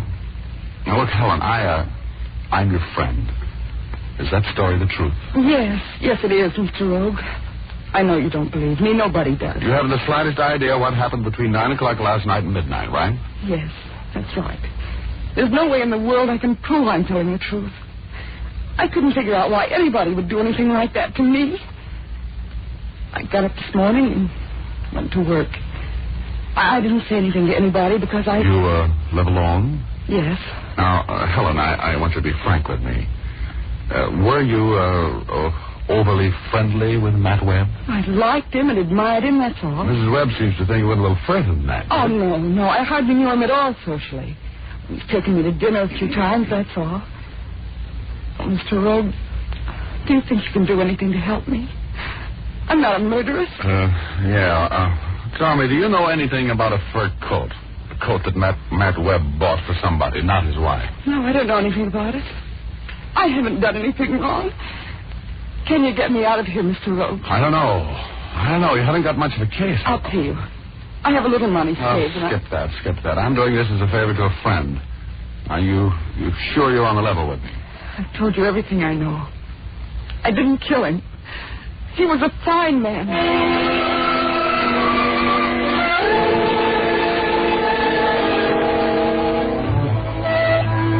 When I left Helen Damon, I had a great inquisitiveness about a fur coat. I got in my car, fought all the other crazy California drivers to a standstill trying to park in front of Helen's apartment house. I got her apartment number off the register in the foyer and walked up one flight. The lock was easy pickings. I walked in, closed the door, and... Oh, I caught it right at the base of the skull. Like a turkey on the first Thanksgiving. My astral body left this world and floated up through eternity like a wisp of smoke, only paler. I was so glad to see Cloud 8, my home away from home. I'm gladder to see Ugor, my alter ego. Ugor was sitting there on a used Thunderbolt, his raisin-looking eyes sparkling with glee. Hello, Rogie. Welcome home. You forgot to duck again, huh? Oh, let me sleep. I'm tired. Oh, you better snap out of it, G.C. You've got plenty of work to do. Yeah, I know it, but I'll take care of it later. Go away. No, can't, Rogie. You need a talking to. You can't lay down on a job now. Come on, snap out of it. Oh, my head. Betty Callahan got me into this. Her and her hunches. You got the same hunch. And you know it, Rogie. Oh, now you're reading my mind. Look, midget. Reading your mind. Look, J.P., I am your mind. And I'm telling you to get downstairs. You've got work to do. Oh, later. Now, open your door, Rogie. Oh, stop pushing, Ugor. I'm not well. Open your door. Back to work. So long, Rogie.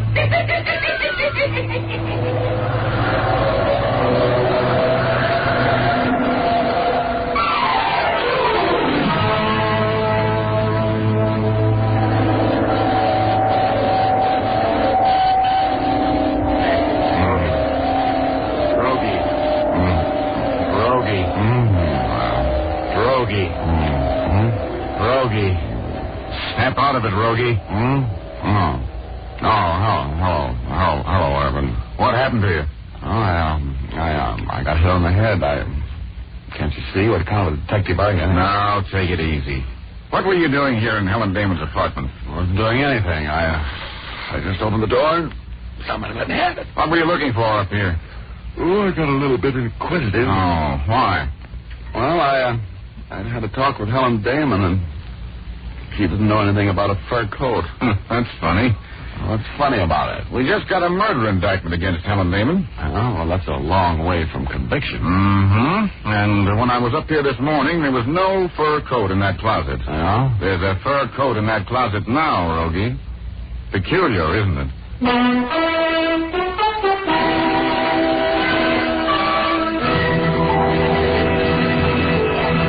We'll return to our story in just a moment. First, every woman can have beautiful hair. So it's a shame for any woman to put up with dull, dandruff-flecked hair when she could bring it back to its glorious natural beauty with regular use of Fitch's Dandruff Remover Shampoo. There are several reasons why Fitch makes an ideal beauty treatment for all colors and textures of hair. For this clear amber liquid shampoo foams into mountains of rich, cleansing lather. And while it's cleansing, Fitch shampoo is also reconditioning your hair, giving the hair strands more vigor and elasticity, and leaving them with a lovely, silky sheen. Then, Fitch's Dandruff Remover Shampoo is completely soluble in water and rinses out easily, leaving no dull film to mar the luster and dancing highlights of your hair. Next time, ask for an economical bottle of Fitch's Dandruff Remover Shampoo at your drug or toilet goods counter, or have a professional application at your barber or beauty shop.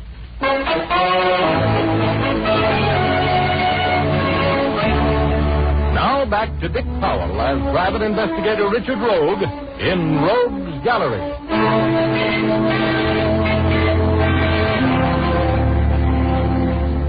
Assorted and unrelated facts were whirling around in my massive intellect like neutrons around an atom. And they were just as much explosive in them as I could get if I could get them properly under control. Holy Christ. I got away from Urban and decided to drive out for a visit with Mrs. Matt Webb. As I pulled up in the same block with the Webb house, I saw Mrs. Webb get into her car and drive away. I followed her over Coldwater Canyon and out into the valley.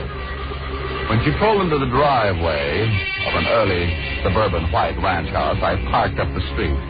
She went in. I took a look at the mailbox in front of the house. The name on that mailbox was F.R. Gale. I got that old familiar chill in the region of my solar plexus.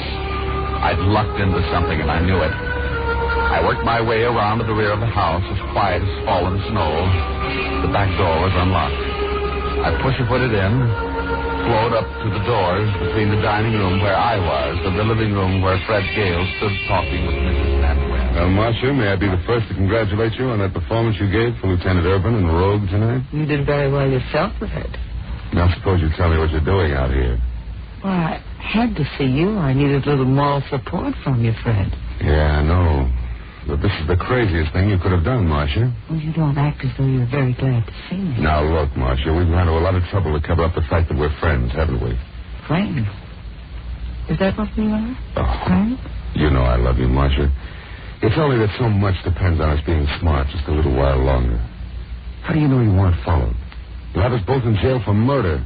We've been smart so far. Why ruin it? They don't suspect us. They have a murder indictment against Helen Damon. Aren't you going to kiss me, Fred? Come here, sweetheart. They kissed and then held it. I reached my gun out of my shoulder holster and readied myself for the pinch, but something held me back. You can call it second sight or luck or anything you like, but I couldn't move my feet, and while I was debating, they broke it up and started talking again. It was a very interesting conversation. Oh, darling, everything's going to be wonderful for us now, isn't it?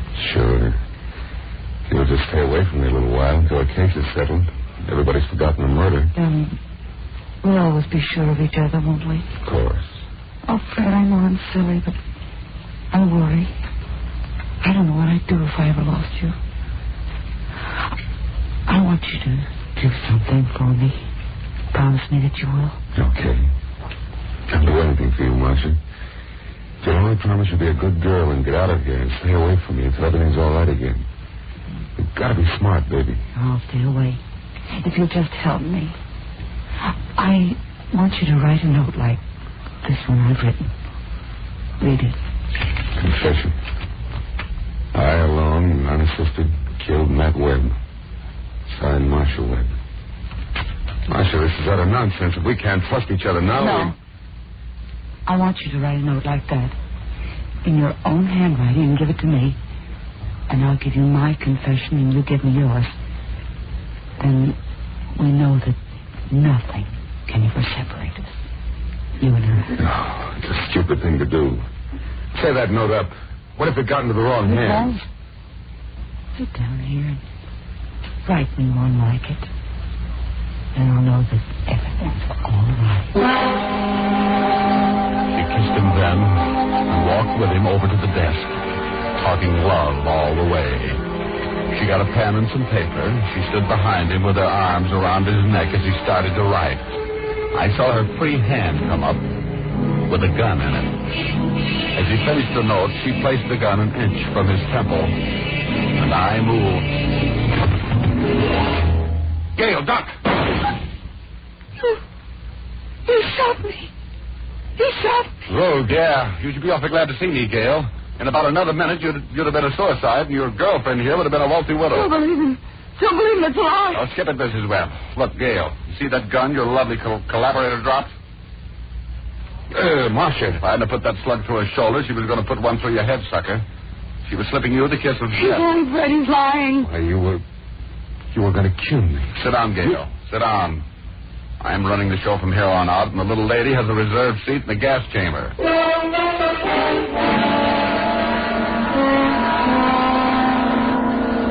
Well, it didn't take much to convince Gail that Marcia's plan to kill him and leave the gun in his hand as he slumped over the desk. The note she asked him to write would have cinched his death as remorseful suicide. And Mrs. Webb would have had all of Matt Webb's money and a dead accomplice. She would have been as safe as an odds-on bet that Dick Tracy catch his shoulders. Gail admitted his part in the plot to murder Webb and framed the innocent Helen Damon for the crime, and Gail got away with life. Marcia paid the full charge in the gas chamber. Oh, well, I've always said that there should be a little editing done on that old saying. Hell hath no fury like a woman scorned. The last word should be deleted. Present company accepted, of course, ladies, but you men, you know what I mean.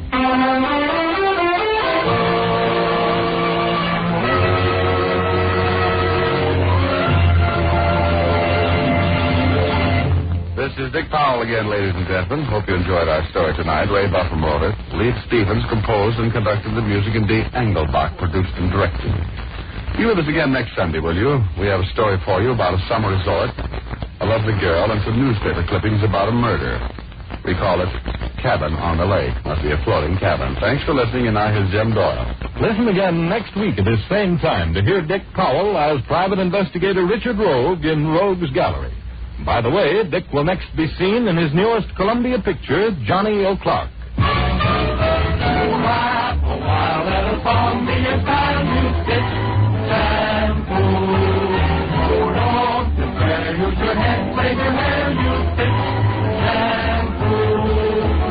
After and between Fitch shampoos, you can keep your hair shining and manageable by using a few drops of Fitch's Ideal Hair Tonic every day. Fitch's Ideal Hair Tonic is not sticky or greasy, yet it gives your hair that well-groomed look.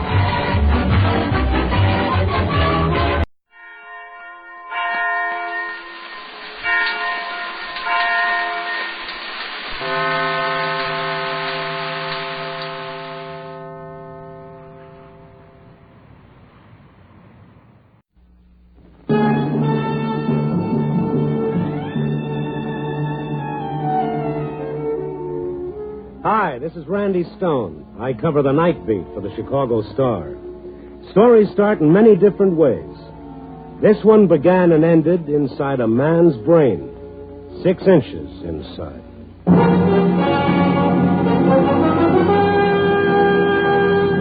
Night Beat, starring Frank Lovejoy as Randy Stone.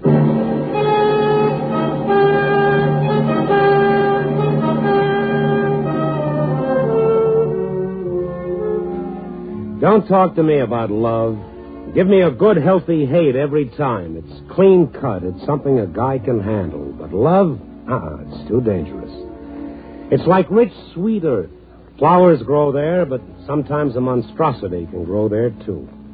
You take the love of a girl for a sweetheart, of a father for his daughter, or a wife for a husband. Beautiful, touching, inspiring? Yep, but not tonight. I got up early today because I wanted to see what the afternoon sun felt like. You know what I mean if you've ever worked the night side. The sun felt good, but it felt lonely. So I dropped into the reporter's room at the receiving hospital to see if I could find a poker game. I couldn't even find a reporter. They were all out chasing a local fire. So I called it a blank, and I was just leaving. I spotted a couple of familiar faces through the open door of the examination room. Hey, Randy. There were a couple of young doctors I knew as Ed and Herb. There was a third person in the room lying on the examination table. Come on in, Randy. Oh, sure. Hi.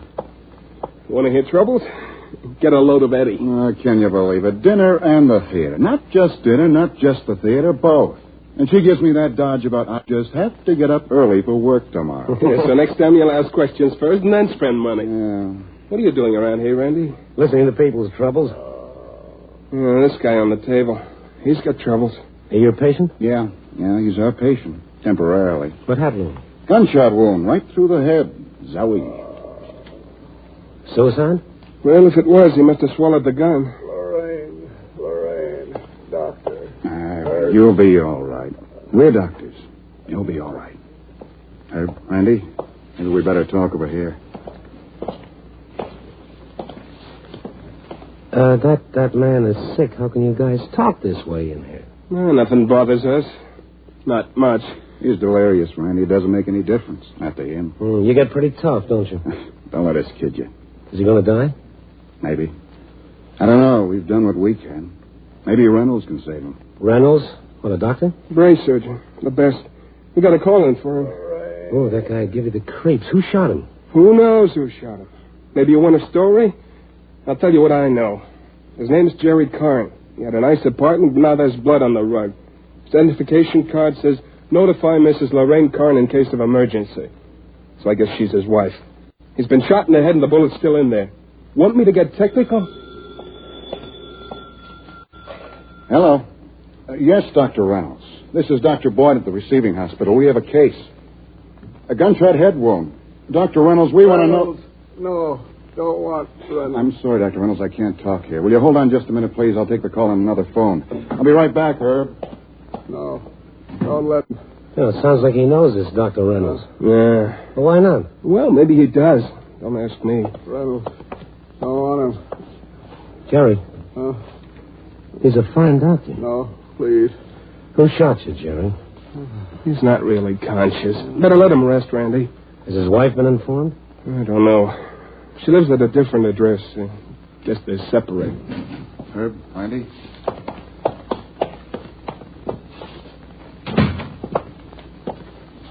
Is Reynolds taking the case? No. Dr. Reynolds is not taking the case. He isn't? Why not? Dr. Reynolds is taking a vacation. Dr. Reynolds severed all contact with the sick and the lame as of today. Dr. Reynolds must go get his back sunburned on the French Riviera. So what happens to Jerry Karn? He dies. You mean just like that? No, maybe not.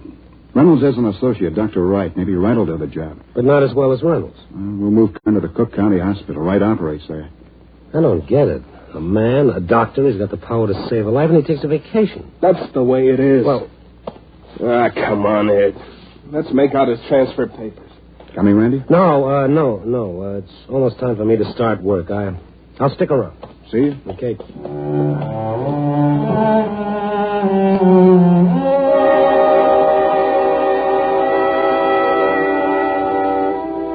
I stood there in the hall for a minute trying to figure the angles. I thought of Reynolds, and I was getting sore. Couldn't help thinking that Jerry Karn knew his name, that his babbling was more than babbling. I turned back to the examination room and reached for the door handle. Hold it, Randy. Well, Sergeant Kalski. What are you doing out in broad daylight? Enjoying myself, having fun. You on the case? Yeah. Oh, Kalski, the Death Watch kid. What makes you think he's going to die? What makes you think he won't? He's in a hospital. There's doctors. Yeah, I know. There's doctors, and then there's doctors. What do you know about this? He's got a wife named Lorraine. We haven't got a line on her yet. Maybe she'll show here. I'm waiting. How does she figure, Kalski? Well, she figures like this. The neighbors say she kept coming to see Karn, but he had himself a girlfriend. So maybe, just maybe, the wife shoots the husband. Know anything about the girl? Just her name, Reynolds, Miss Reynolds.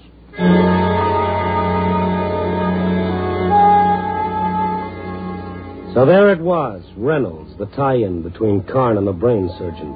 I thanked Kalski and I headed for a telephone book. Dr. Philip Reynolds, Sheridan Road. It was already dark when my cab arrived. I started up the walk past a row of bushes. Reynolds. What? I've got a gun. Maybe I'll kill you. The dark, I can't see you. Well, I've got it all right. And look, Reynolds, I just got here and now you're here. What do you want? I want to hurt somebody. But don't we all? Smart, aren't you? You and your daughter. You know who I am, you know? No. Jerry Karn is my husband. You're Lorraine. And you're Diane's father. Just that. Just that is enough to make me want to kill you. I was waiting for her, waiting here. Did you shoot Jerry?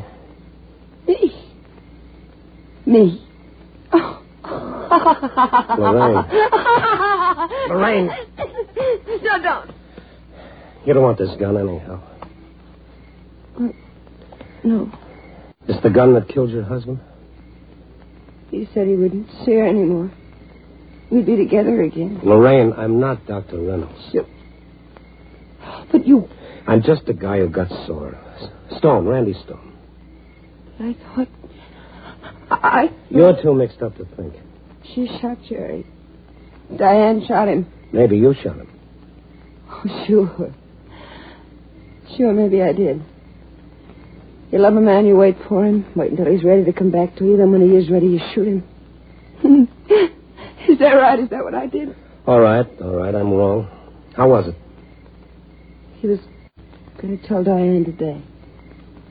Tell her he wanted me back. I went to see him. They were carrying him out on a stretcher. Lorraine, will you do something for me? What? Wait. Wait for me right here. Oh, sure, I'll wait. Like I waited for Jerry. He might still live. Why do you want me to wait? I want to talk to Reynolds and talk to his daughter. Why? Don't ask me, sister. I ought to know better.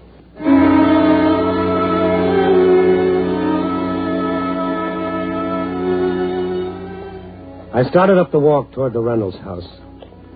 I could barely see Lorraine Karn. She was a shadow, still and motionless, but her mind rolling like a handful of ball bearings. The door was opened by a heavily built man with gray hair and tortoise-shell glasses. Yes? Dr. Reynolds? I'm Dr. Reynolds. May I come in? What is it you want? Thank you. I'll see here. My name is Stone, Randy Stone. I'm a reporter for the Chicago Star. Does that give you leave to barge into my house?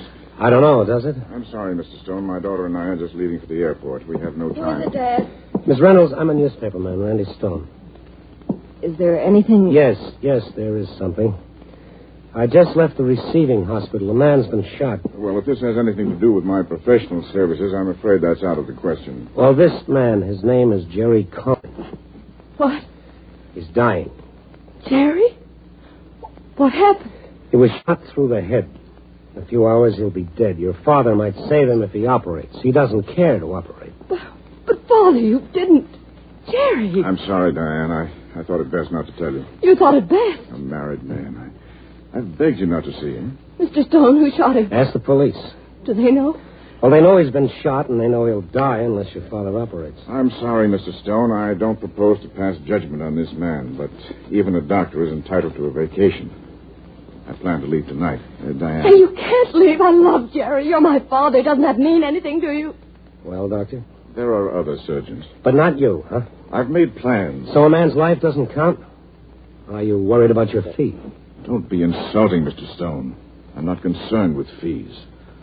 Only this afternoon I operated on a charity case. Well, what does that prove? If it proves anything... All right, forget it. You handled a charity case this afternoon, but this is now, tonight. Look at your daughter. Father, please. Jerry wanted me to see him today.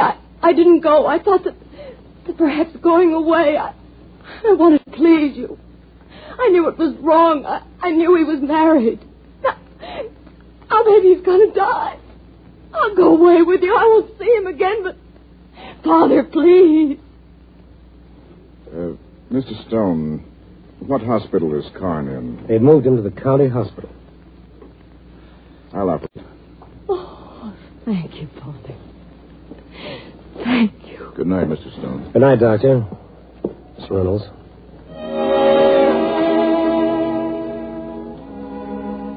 Go figure, people out.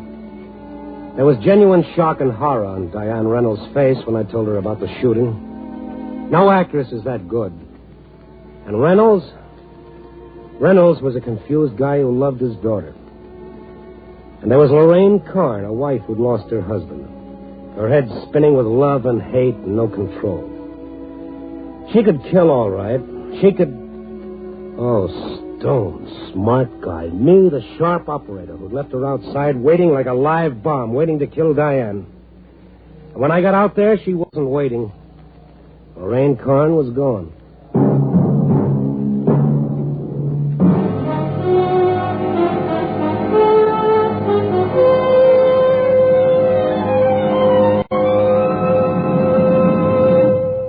NBC is bringing you Night Beat, starring Frank Lovejoy as Randy Stone.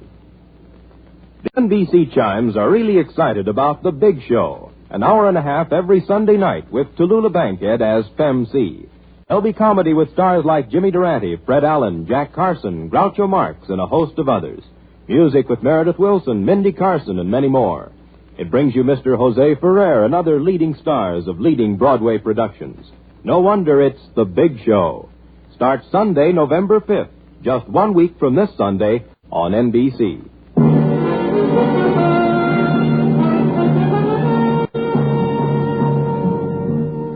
And now back to Night Beat and Randy Stone. For about 20 minutes, I searched the grounds around the Reynolds house.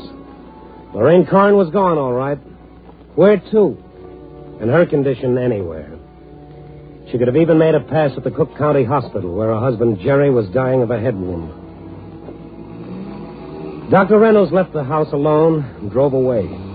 Alone, without his daughter, Diane. Diane, who loved or had loved Jerry Karn. I tried the door again. Yes? Oh, Mr. Stone. Miss Reynolds, I saw your father leave here alone. I thought you wanted to be with Jerry Karn. My father said he'd operate, but he wanted me to stay here. Maybe it'd be better if you came to the hospital. It's all right. It's all right. You can go with me. I love him. I was going away because my father... I love him. Well, then let's go to the hospital, Miss Reynolds.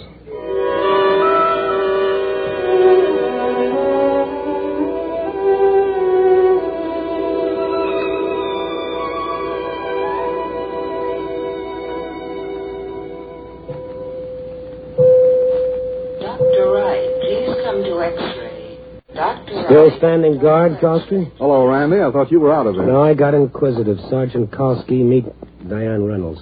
How do you do? You related to Dr. Reynolds? She's his daughter, Kowski. Lorraine Karn hasn't shown up here, has she? No, nothing. How's the patient? Unconscious? Can I see him? No. You know him? Yes. How do you... I'll tell you later, Kowski. What? Sergeant. What do you say, Doc? Perhaps he'll live with Reynolds operating. You on the case, Doctor? Randy Stone, this is Dr. Wright. He was going to take over Reynolds' work. How do you do? How do you do? Of course, Dr. Reynolds will operate now. Diane, what are you doing here? I came to... Didn't I hear a call for Dr. Wright a moment ago? Oh, thank you. I have to go over the x-rays with Dr. Reynolds. Sergeant Kowski, your nurse is remaining with the patient until he goes to the operating room. Did you assign the nurse, Dr. Wright? I know. Well, now, if you'll excuse me. Well, Kowski, who's the nurse? How do I know? Maybe we better find out.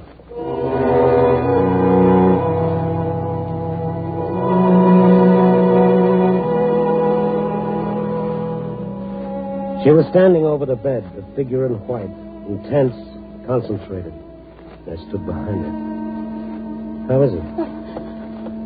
No, you won't stop me. It was Lorraine Carn, her lips almost as white as the uniform she wore. They made her eyes look black. No, you won't. And empty. He's going to die. Let's go, Lorraine. He's going to die. Come on.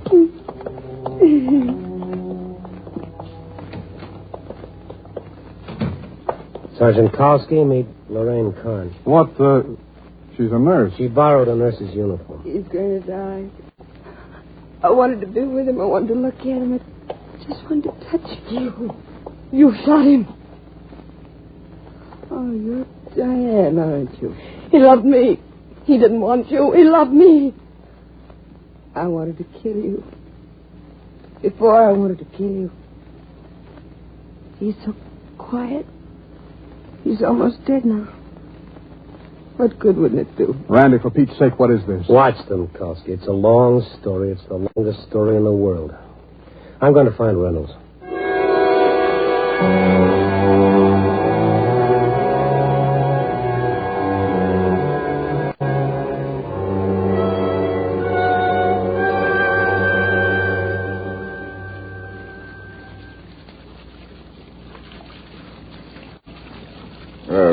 Please, Mr. Stone, don't stand too close to me while I'm scrubbing. Oh, I'm sorry. You seem to have unduly concerned yourself in this incident. I'm a newspaper man, Dr. Reynolds. I was interested. Oh? May I inquire why? Because you refused to operate. But now I choose to operate. Does your interest cease? No. Now I'm interested in who shot Jerry Kahn. Perhaps his wife. Maybe. I'll be perfectly frank with you. I regret the whole affair. I didn't like my daughter seeing a married man. He encouraged her. I was taking her away. Now I shall take her away tomorrow. But tonight, I shall save his life, if it's possible for a surgeon to do that. Well, now I'll ask you a silly question. Why? Oh, I suppose primarily because I'm a surgeon. Not because your daughter wants you to operate. My daughter? No. No, I think one trains himself, you understand? One trains himself, and then there's a certain moral aspect. I dislike talking about morality, but, well, every once in a while we have to live with it, don't we? Every once in a while. Well, then, I'll operate, you see?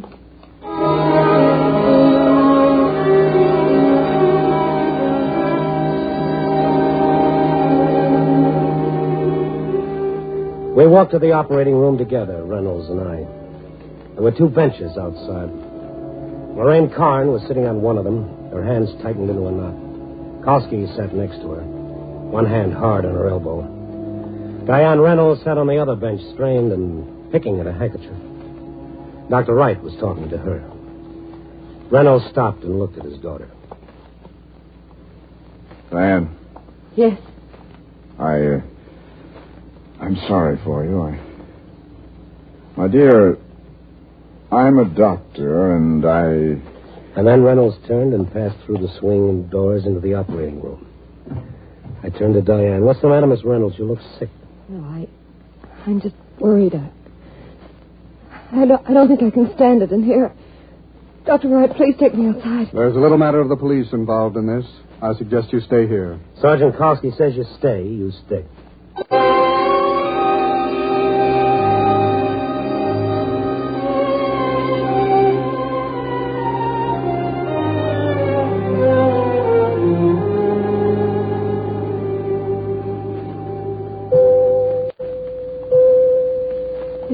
Haven't they, Dr. Wright? Yes.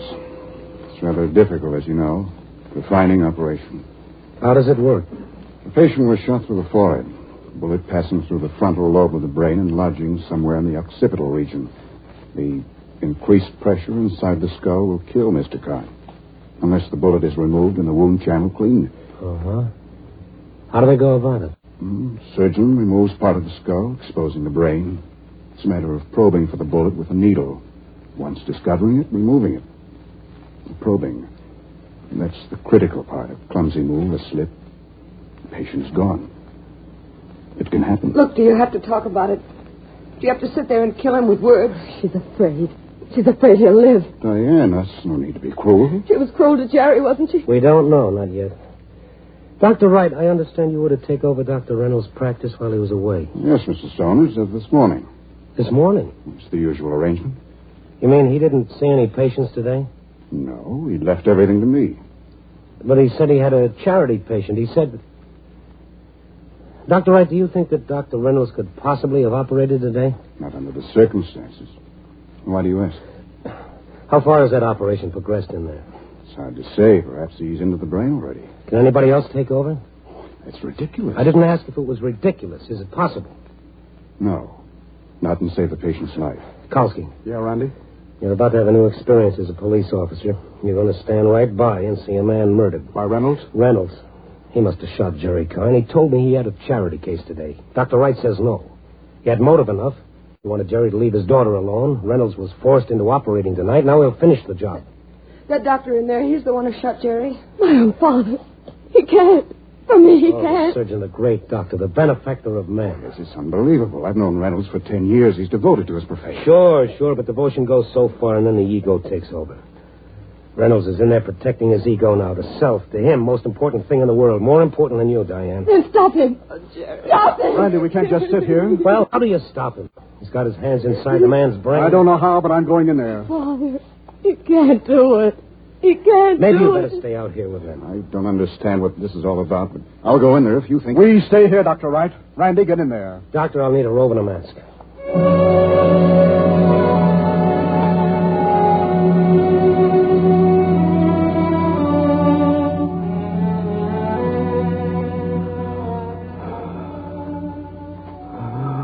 Irrigation there. Retractor.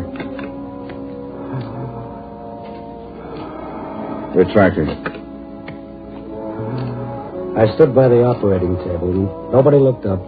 Reynolds was working swiftly, working on Jerry Carn's exposed brain. I thought I'd feel sick looking at it, but I didn't. I just watched Reynolds' hands. Electro-knife.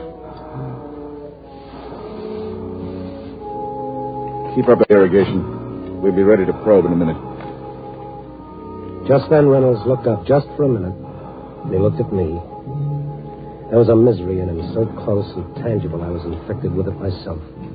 I saw a hardness in the back of his eyes, a determination, almost fanatic. Well, Mr. Stone, I presume your presence here means you figured things out? Yes, I have. I'll have to ask you to leave. You see, I'm the surgeon. I stay. Very well. Electro-knife.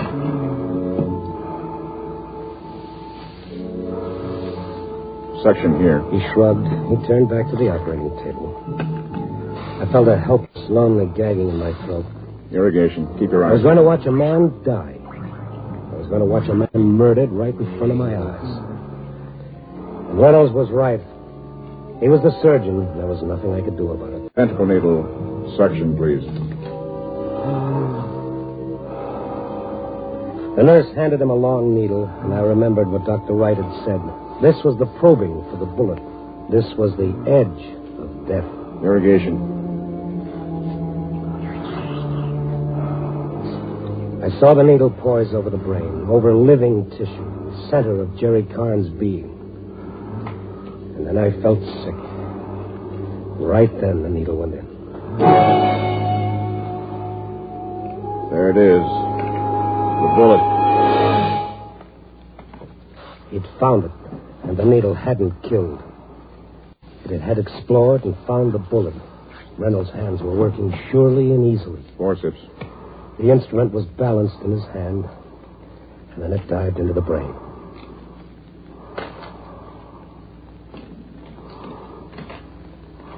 The bullet, Mr. Stone. He'll live now. Are you really surprised? He'll live now.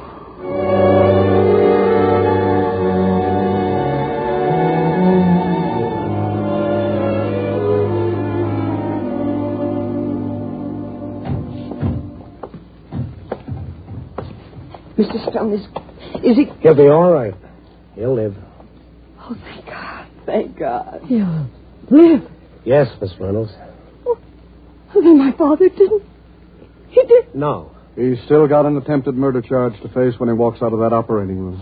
Has he, Diane? My father. Yes, your father. I thought of something in there. Something I couldn't miss when I saw his hands. Your father knows life and he knows death. Miss Reynolds, if he'd tried to kill Jerry Carn, he would have succeeded. I didn't think. I thought for me. You thought he'd kill for you, didn't you? Till he walked into that operating room, and then you knew different. Then you were afraid. He's known all along who shot Carn. He didn't want to operate because he couldn't without condemning his own daughter. My own father.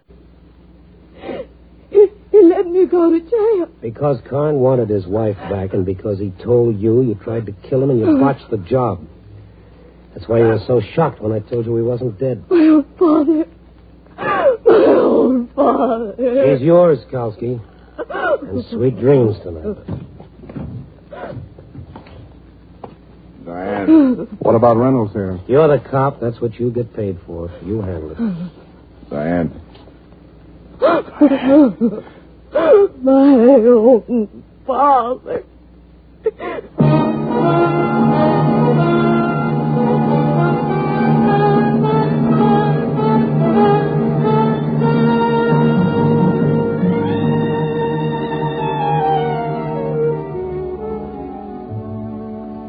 I didn't stay.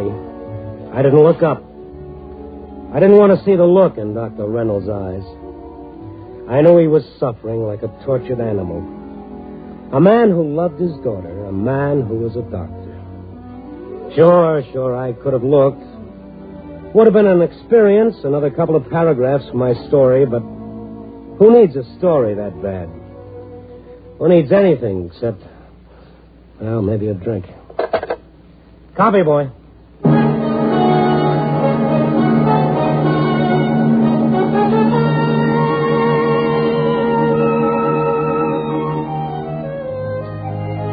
Night Beat, starring Frank Lovejoy, is produced and directed by Warren Lewis. Tonight's script was written by Richard Allen Simmons from an original story by Norman Jacob and Sanford Wolfe, with music by Frank Worth. The part of Dr. Reynolds was played by Ted Von Eltz. Joan Banks was Lorraine. Betty Moran played Diane. Others in tonight's cast were Jonathan Hole, Jack Lloyd, and John Stevenson. Frank Lovejoy will soon be seen in the Warner Brothers picture Breakthrough. This is Frank Lovejoy again. Congratulations today to NBC basic affiliate station WIRE in Indianapolis, Indiana, which this week formally opens its new studios. So to WIRE, good luck in your new home.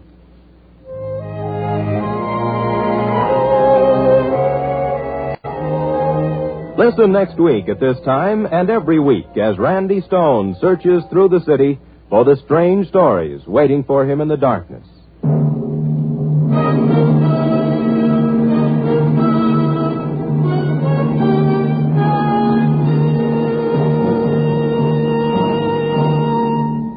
Night Beat came to you from Hollywood. This year, the community chest must be filled to keep our communities sound and strong and healthy. The responsibility is yours, not just because we say so, but because it's an obvious fact that if everybody benefits, everybody must give. And remember that it isn't necessary to make your red feather donation immediately. If you want, pledge the amount you can contribute, then pay as you wish during the year. You'll be giving to the community in which you live, sharing its problems with your fellow citizens. It's a big campaign, many, many campaigns in one. So don't let it down. Give enough for all red feather services. 3 chimes mean good times on NBC. Screen stars Joan Fontaine and Herbert Marshall appear in this Sunday's Theater Guild presentation of A.A. Milne's fascinating story, Michael and Mary. Another Sunday night chime favorite is the American album of familiar music. Chester William Bendix Riley speaking. Now hear Counter Spy on NBC.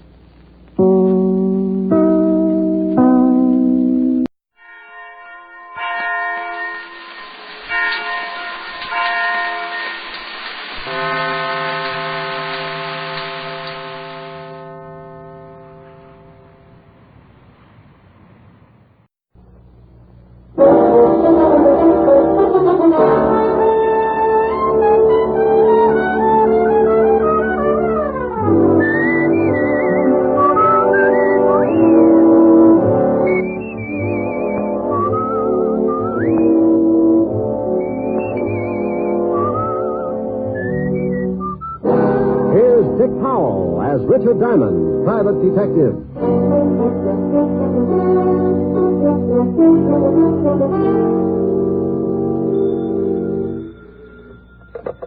Diamond Detective Agency, the Smiling Gumshoe. Rick. Sign up for our new contest and win yourself a beautiful all-chrome, pre-tested, genuine electric chair. Oh, lovely. What do I have to do? Just tear off your scalp and send it along with 25 words or less why you love Richard Diamond. I can do it in 2 words. What are they? You're pretty. Oh, you win, you win. Where do you want the chair sent, madam? 975 Park Avenue, but I think I have AC current. No problem with the Jiffy Toaster chair. It works on any current AC/DC. And we have it in 3 speeds, 45, 78, and long playing. Oh, no. Oh, Rick, that's awful. Hello, baby. Hi. What are you doing? Oh, nothing. What's with you? Oh, I just thought I'd call and find out if I'm still going to see you tonight. Yes, ma'am. We going to stay in? Well, I thought I'd have Francis fix dinner and we could sit around and listen to records or something, but if you'd rather go out, No, baby. I think that would be lovely. And so does my bank account. Oh, broke again? Not quite. A little bent. I hope the next client I get has a big fat trust fund. Well, don't you worry about it. I'll see you around 8. Okay. Bye, baby. Bye.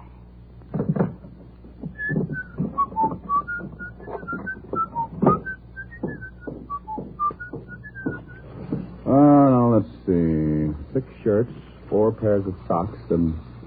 Hey, how did that get in there? Well...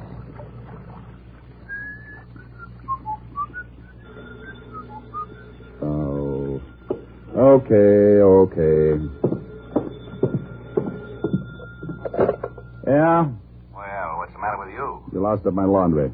What are you talking about? Today isn't Tuesday. Okay, Walt, so it isn't Tuesday. Nothing's happening around this place. I felt like doing some watching. Why don't you put it away and come on down here? I'll give you something to do. What do you mean? You sound like you're surrounded by Sergeant Otis's relatives. I got a big headache. I think maybe you can help me with it. Trouble? All over the place. You don't have to, but I'd like to, well, sort of kick it around with you. Sure. I'll throw a few more things into soak and I'll be right down. Oh, thanks, Rick. Hey, it's really serious, isn't it? Now, what makes you say that? Look, Father, every time your ulcers hold a rally and you want me to come down and join in, you say, thanks, Rick, just like I'd laid an egg or something for you. Oh, you think you're pretty smart, don't you? Sure. If I listen to everybody who thinks I'm not, I'd wind up playing mumbly peg in a straitjacket. I'll be right over.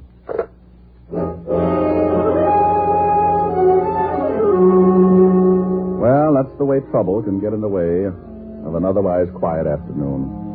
Walt doesn't usually call me like that, but when he does, I know things are bound to get pretty rough. I tossed all of my shirts into soak, closed up the office. 20 minutes later, I was walking into the squad room of the 5th Precinct Police Station. I spotted Sergeant Otis hopping around like a crapshooter on his 10th pass. Well, what's with you, Otis? Oh, don't bother me now, Shamus. I got to get these reports into Lieutenant. Well, get you. What's the matter? Did you suddenly discover you were working for the police department? Now, that's very funny. Ha, ha, ha. Okay, you got to laugh. Now beat it. The lieutenant expects you. Well, all right, but for Pete's sake, Otis, stop acting like that and don't bust into the lieutenant's office like that. You swear you've been doped and start an investigation. Shamus, someday I ain't even going to bother to answer you. Sergeant, the day you don't open your mouth to say something stupid, the whole world will start singing. Oh, yeah? Yeah. And when I think about it, why don't you start combing your hair? What's the matter with it? Looks like a mattress after the lions got through with it. Oh. Hello, Walt. Hello, Rick. Sit down. Oh, maybe I should have worn black. That or a propeller on my hat. First I run into Otis, acting like he was shot out of a cannon. Then I waltz in here and you give me that big hello like you just discovered a body in your desk. Land Jacoby is back in town. What? Yeah. Oh, but we got an indictment on him. Got him deported 6 years ago. Look, Rick, there's no mistake. One of our stoolies brought us word. Oh, but that's crazy. Jacoby knows the feds will pick him up in a second. How'd he get back in? Who knows? Florida, maybe. Last we heard, he disappeared in Italy. And about 6 months later, we got a report he was seen in Cuba. Oh, are you just going to take the stoolie's word for it? What else have you got? I got 3 bodies to date, and they're all very dead. Jacoby? Got to be. Why? Well, the first 2 are the guys that turned state's evidence and helped to put Jacoby away. You remember them, Ross and Kreisel.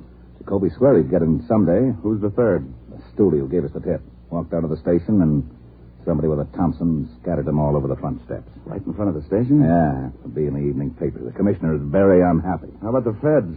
Are they working on him? Up to their necks, but nobody can find out how he got in or where he might be hiding out. Oh, here's something else that makes us sure it's Jacoby.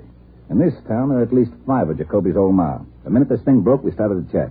And they've all disappeared. You think they're organizing again? Oh, Walt, come on. Rick, now. I don't know what to think. That's why I wanted you to come down. You're one of the guys who worked on the Jacoby case. You remember a lot about it. Well, sure, but... Oh, now you can't tell me Jacoby is going to try to start operating again. It's a one-way pass to that little green room up at Sing Sing. I know it, but you tell me. I don't know how to figure it. You can't find anybody else who's seen Jacoby. Huh? No, just the steward. He's going to make a swell witness. Yeah. Lieutenant. Yeah? We just got a report on the teletype. Jacoby? Yeah. Florida reports the body of a man found out in the Biscayne Keys. They checked and found out he was a Cuban, a charter boat for fishing trips. And the immigration boys checked with the authorities in Cuba, and it turns out that this dead guy took a party of 2 out for a trip and never showed up again. Wait a minute. You said a party of 2? Yeah, a dame and a guy. Well, what makes you think the guy with the dame was Jacoby? Because the description fitted Jacoby exactly. And the feds say that Jacoby married a dame in Italy. And the dame that got on the boat fits the wife's description. Mm-hmm. Well, Rick? That's ridiculous. Okay. We now agree on 2 things. Leon Jacoby is back in the States, and it's ridiculous. Will you give me a hand? I need somebody who really knew Jacoby. Hey, Diamond, did you really know Jacoby? Sure, Otis. We used to go out and shoot dumb police sergeants together. Oh, hey, Lieutenant, why don't he ever give me a straight answer? Because it wouldn't fit your crooked head. I'll go out and dig up some more reports. Oh, okay. All right, Walt. Now, let's say Jacoby's going to start operating again. He's made sure of one thing. Nobody who's seen him is alive enough to testify. So? So this. I'll 8 to 5, Jacoby's going to make a quick haul someplace and do one more killing. You expect the killing? I expect an attempt. He's gotten 2 of the guys who put him away. He's just got one more guy to tag. He said he'd do it himself and with a knife. That means he's got to find you. Yeah. The haul must be really important for him, the risk coming into the States. He probably needs money to keep going, so he'll pull off the job and then try to get me. And he'll leave the country the same way he came in. Nobody can ever swear they saw him. Except the 5 guys in his mob. I think he'll kill every one of them, too. That's a lot of doing. Jacoby's a lot of killer. Now, we've got to find out where at least one of those guys is. We'll find Jacoby and try and stop the slaughter. Yeah, but you've got to watch your step, Rick. There's no telling when he's going to pull off the job and try to go to work on you. Look, I'm not happy about it. I'm really the guy who's responsible for putting Jacoby away, and I know him pretty well. He's got a vendetta, Walt, and guys like Jacoby don't figure they're their brother's keeper. The score is 2 out of 3 is 1 to go. He'll try his best to kill me and even it up. Well, what do you say we start? I know. Oh, give me a list of the 5 guys you think of as Jacoby and all the information on them you got. And it's right here. All right. Put 2 of your best men on these 3 guys at the bottom of the list, and you and I will start with these 2 on top. Okay, but I hope we find Jacoby in time. Walt, so do I. The way he uses that knife, I'll have to have all my clothes made out of bandage. Walt assigned 2 of his best men to start checking on the 3 names at the bottom of the list, and we took off for Flatbush. Our first man was a hoodlum named George Vale, and one of his favorite hangouts was a pool hall on Church Avenue. Snooker or straight pool? We want to talk. You want to talk? Go over to the park. Get yourself a box. Oh, look, your wisecracks can only give you a hollow mouth. Show him the badge, Walt. Oh, cops. Well, what do you want? You know a man named George Vale? Nope. Let's go. Hey, wait a minute. Look, I'm not going to fool around. The answers here will be a lot easier. We know Vale comes here a lot. You don't want to tell us about him? The boys at the station have got time to help your memory along. You can't haul me in. What's the charge? Withholding police evidence. It can get you a couple of years. Let's go. Hey, wait a minute. Okay.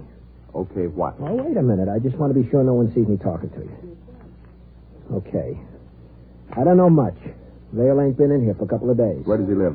I don't know. I swear I don't, but I do know it's in the neighborhood. Sometimes I see him coming out of a little delicatessen across the street with a bundle of groceries. Let's go, Walt. Yeah. Oh, thanks, Sporty. It's guys like you who make the police department such a happy little group.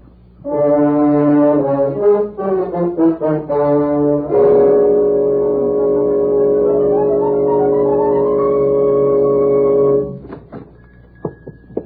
good afternoon, gentlemen. Do you own this place? Yes, there's something wrong. Does a man named George Vale come in here much? Oh, something is wrong. I told Mama that George was on no good. Then he does come in here. You're policeman, maybe. Yes, we're policemen. Now, would you mind telling us, please, if whether... Mama, Mamala. Oh, she must be out and back. I want to show her.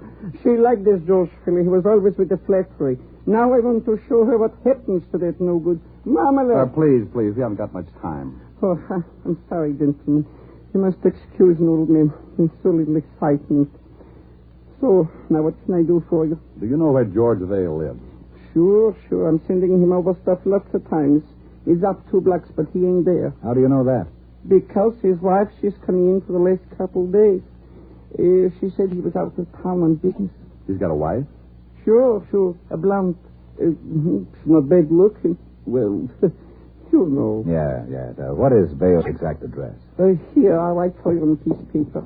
What time you got, Rick? 2:30. There are, gentlemen. I hope you catch him for whatever he's done that's no good. We'll have to ask you not to mention this to anybody. Not even to Mama. Oh, okay, to Mama, but you tell Mama to keep it a secret. Oh, a secret. Well, maybe I'm not telling you for a couple of days yet. Come on, Walt.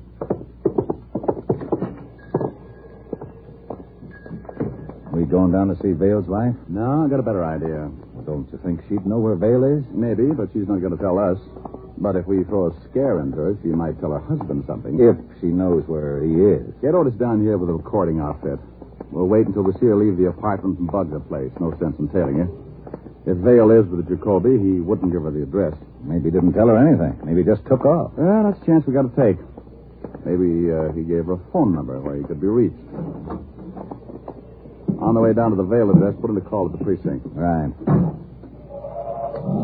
KXKB to KQAR. I'm at the corner of Flatbush and Church. Have Sergeant Otis report to me on a code 3 and tell him to step on it. Walt finished his report, and we both went over and talked to the landlady in Vale's building. She told us that Mrs. Vale was still in her room and gave us an accurate description. Also, she agreed to pull down her window shade when Mrs. Vale left the building so that there wouldn't be a chance of missing her. Then we went back to the car to wait. In about 15 minutes, Otis showed up carrying a small, portable recorder. Here you are, Lieutenant. All right. Get in the back seat. We're going to wire somebody's apartment? No. I just thought it might be fun to play cops and robbers. Now, relax. We might be here for quite a while. Not so long, Walt. Look. There goes the landlady's signal. Yeah. Mrs. Vale should be... There she comes. Now, Otis, get set. We got to go up there and plant a bug before she comes back. I'm set. I got 4 cars at the intersections just in case she's got a car. If she walks, I got 4 men to tail her, depending on her direction. She's crossing the street. KXKB to KQAR. Cars 7, 9, 3, 14. Stand by. Rick, you notice, get up there with a bug. Right. Come on, Otis. Yeah. Right with you. Attention. The suspect is turning into Church Avenue, heading for New Life. In here, Otis. Yeah.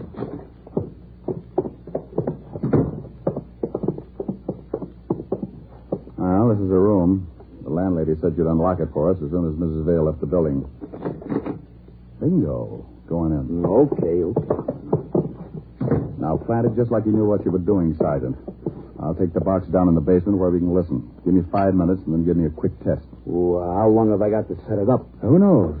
Don't worry about it too much. If Mrs. Vale comes in, just tell her you're selling tape recorders. Oh, she won't believe that. Otis, with your face, you'll have to believe something as stupid as that.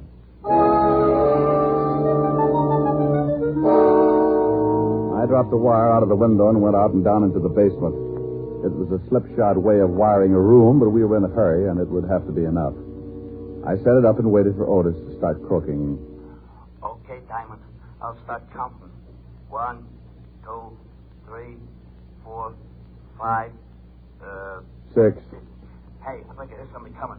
I'm going out the window. I'll see you in the basement.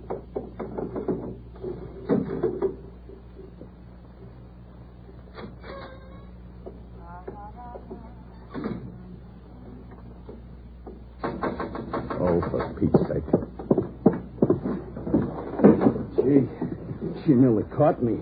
I come down the fire escape. Well, come on in. Yeah. Hey, how's it working? All right. Listen. Hey, she ain't got a bad voice. You've probably got me plugged in with Morton Downey. What are we going to do? Just sit here and listen? The lieutenant's going to give Mrs. Vale a scare, Otis. Then we're going to listen. I don't get it. That's Walt. Who's there?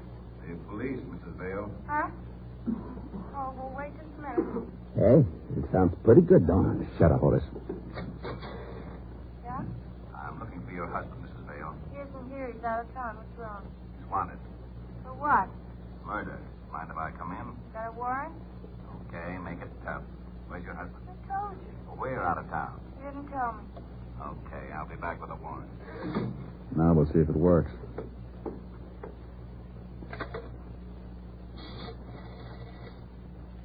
Operator. Evergreen 33349, please. Yeah. Hello, is George there? Oh, tell him Mary. Hello, honey. Oh, look, I'm sorry. Yeah, I know, but this is one of those times. Yeah, a cop was just here. Yeah, a cop. Murdered. I don't know. No, I didn't let him in. Huh? Oh, I never thought of that. Okay, I won't call again. Bye, baby. Okay, Otis. Stay here and keep this thing going. I gotta get back to the lieutenant.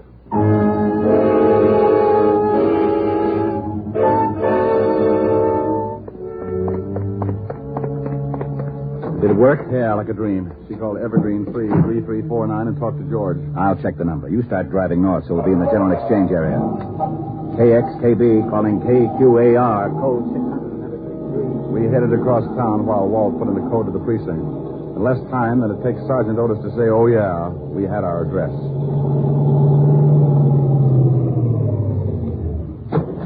Well, wouldn't you know it? Another pool hall. Yeah, guy must like the game. Hope he's in.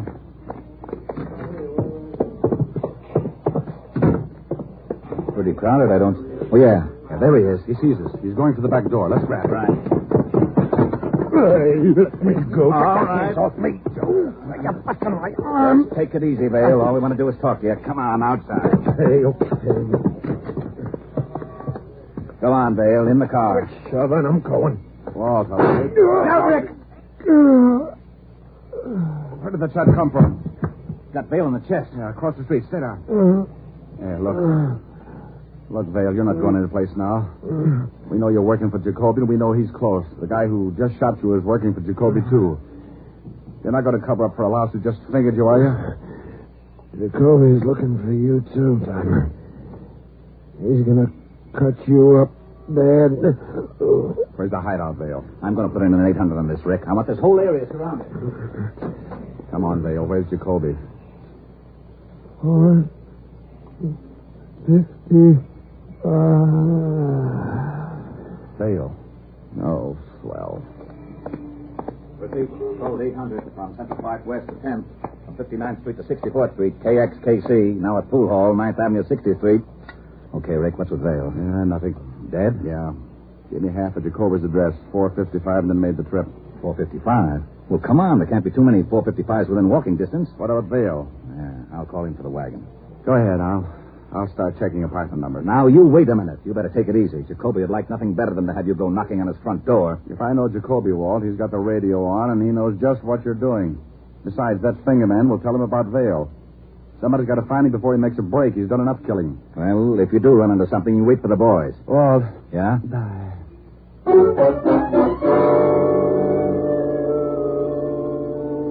I took off and started checking addresses that began with 455.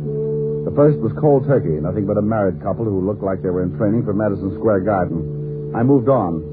Somewhere in that neighborhood, Leon Jacoby was listening to his radio. Car 3, code 800, 455 to 61st Street. Car 16, 17, and 18. Shut it off, Jane. But Leon, Avenue, same what's wrong in code. this whole area? Shut it off. All right. All right. I wish the boys would get back. Take it easy. Take it easy. Yeah, who is it? Eddie, boss. Okay. Boss, the cops. Come in.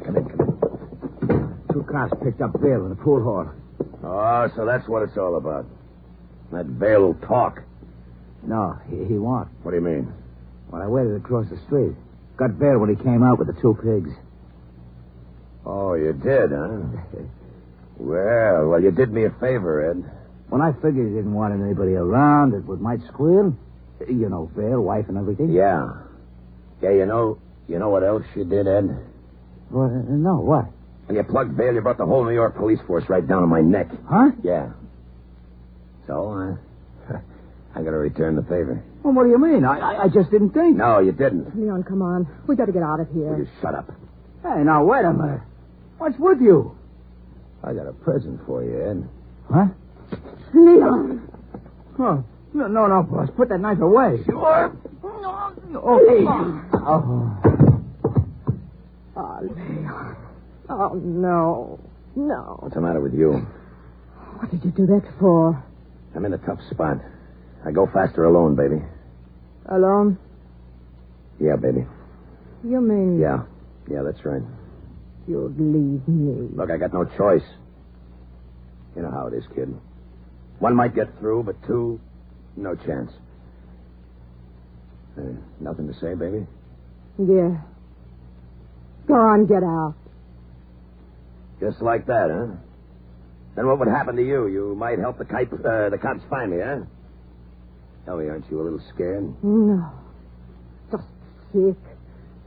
I've been sick since we got here. I wish I'd known what you were really like. I'd have laughed at you when you asked me to marry you. Oh? Well, go on, baby. Laugh now. Maybe it'll help. Well, go on. Laugh your head off. Nothing funny. You're trying not to act scared. Jacoby don't scare you none, huh? No, I laugh. You're scared plenty because you think I might kill you. Well, say something. Don't just stand there. You're scared. You gotta be scared.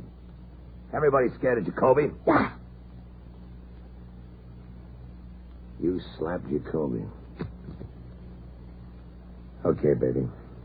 Nobody slapped Jacoby. Not you, not the cops, not anybody. Maybe you like to beg me not to kill you, huh? Go ahead, go on, beg. Oh. Okay. I think about you when I'm back in Forenzy, baby.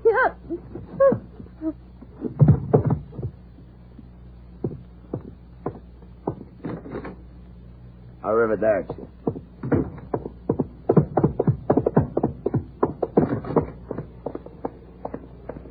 Jacoby, hold it. What? Stop, Jacoby.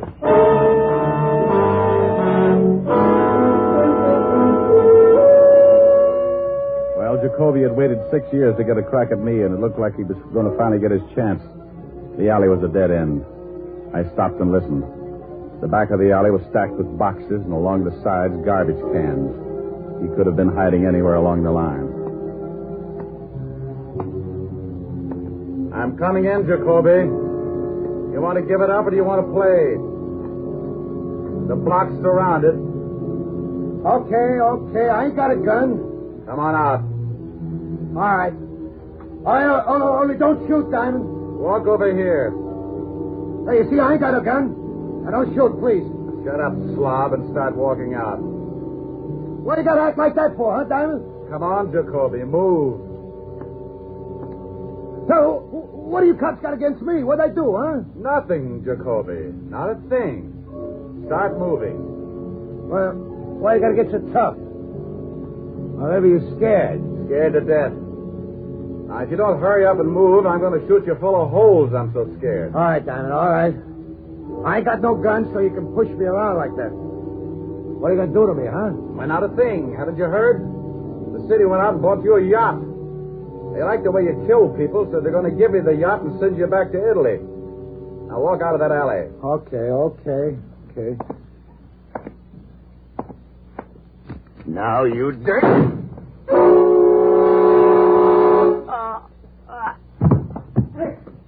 Over here, Walt. Over here. He put his knife on you, huh? Yeah, I didn't think I'd see it. Well, you're lucky you're dead. Yeah, well, I expected it.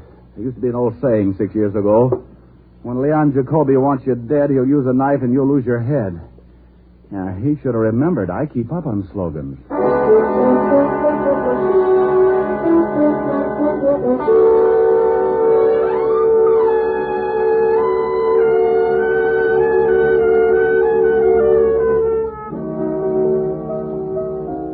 Oh, Rick, that's an awful story. Well, you wanted me to tell you about it. But it's so terrible, and you're so lucky. Yeah, I guess so. You'll certainly know better next time. Oh, I'll never make the same mistake again. Oh, I should hope not. Imagine being in such a hurry you've forgotten threw your socks in with all those lovely white shirts. Plaid now, baby. Did the color run that much? Sweetheart, when I got back to the office, it looked like Picasso had been in my wash basin. My shirts are ruined. Well, don't you fret. Mommy's going to buy little old Rick a whole new batch tomorrow. Oh, no. Really, I couldn't. It's just against my principles to take anything from a woman. It is, huh? Definitely. What's that song you're playing? 16 neck, 33 say what? Oh, you idiot. Oh, I've bad. I dropped a real hint. Well, I'll drop a little hint, too. Very subtly, of course. Sing. Oh, baby, you're the subtlest. Climb aboard a butterfly and take off on the breeze. Let your worries flutter by and do the things you please. In the land where dollar bills are falling off the trees. On a dreamer's holiday. Every day for breakfast there's a dish of scrambled stars. And for luncheon, you'll be munching rainbow candy bars. You'll be living a la mode on Jupiter or Mars on a dreamer's holiday. Make it a long vacation. Time there is plenty of. You need no reservation. Just bring along the one that you love. Help yourself to happiness and sprinkle it with mirth. Close your eyes and concentrate and dream for all you're worth. You will feel terrific when you get back down to earth. From a dreamer's holiday. How was that, honey? Huh? Davy, you're the craziest. What? Now, where did you pick up that expression? Oh, I get around now and then. I know a couple of musicians. Oh, I bet they all play lead kazoo. Come here. What do you want? I want to lay one on you. What? Oh. What'd you think of that, Pops? You want the honest truth? Uh-huh. Solid.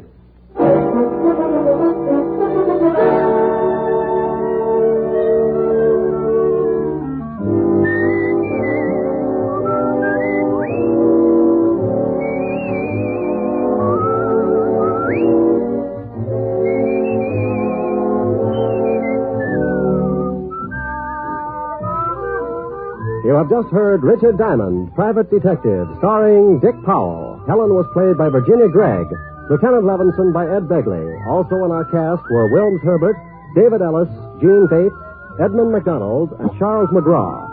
Music was under the direction of Frank Worth. Richard Diamond is written and directed by Blake Edwards. Dick Powell soon will be seen in the screen version of the best-selling novel, Mrs. Mike. Now, this is Eddie King inviting you to be with us again at the same time next week, when we will again bring you Dick Powell as Richard Diamond, Private Detective.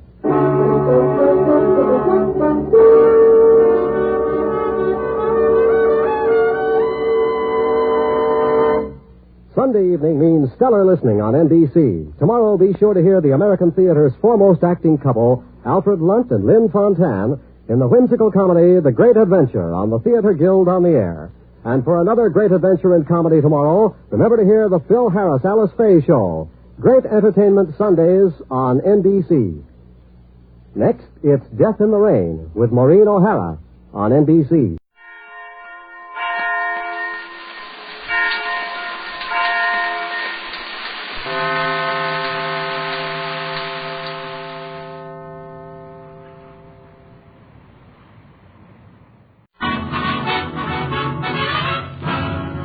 The Damon Runyon Theater.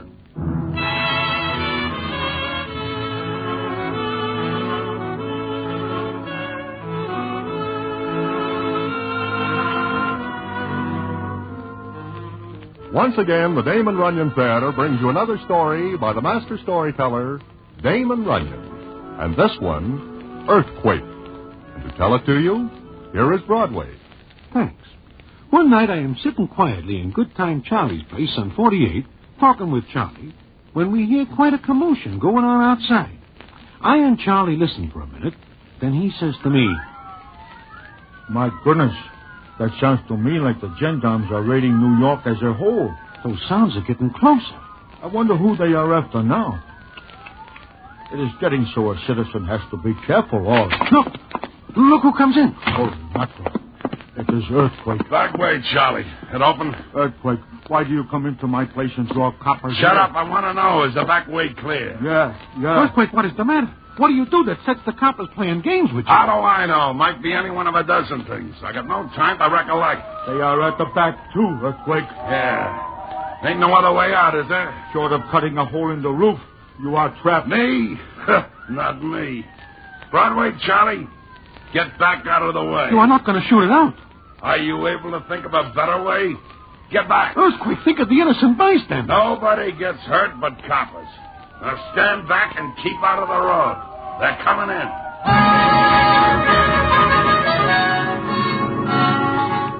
What else is there to do? I and Charlie duck down and wait for the party that is coming up. Earthquake pulls 2 Roscoes from his waistband, sizes up the defenses he has got, and waits. And what happens, I will tell you in a minute.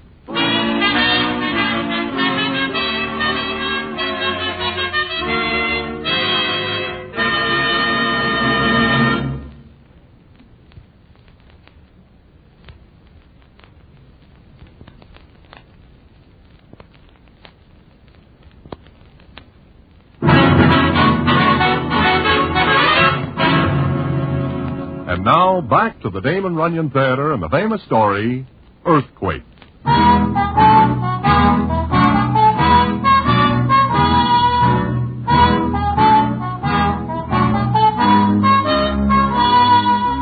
Like I say, Earthquake decides to shoot it out. And I say right here and now that I wish no part of being a copper when Earthquake is doing the shooting it out. In the first place, he is never afraid of anything. In the second place, he gets his name Earthquake because he is the strongest, biggest guy in the world. I think about this while I watch it and wonder if I will read the morning papers ever again. Get ready, Broadway. Here they come.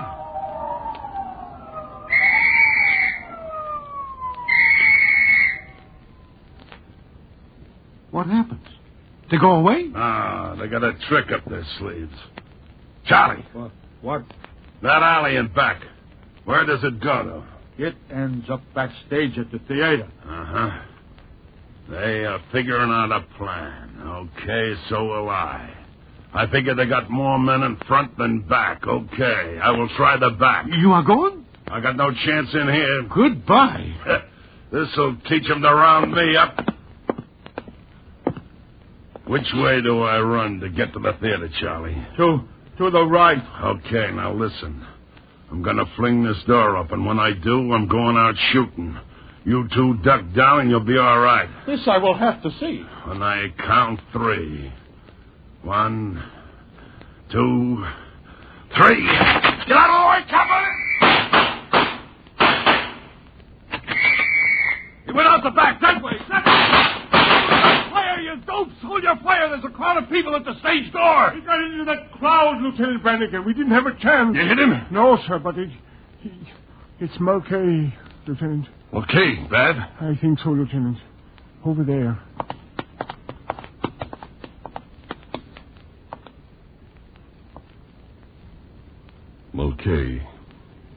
Mulcahy. Bad, Lieutenant. Just as bad as it could be. Johnny Brannigan. Huh? Oh, Broadway. Mulcahy's dead, huh? Yeah. An earthquake got away. Johnny, we can do nothing. He comes in It's here. okay, I know. O'Brien? Yes, sir.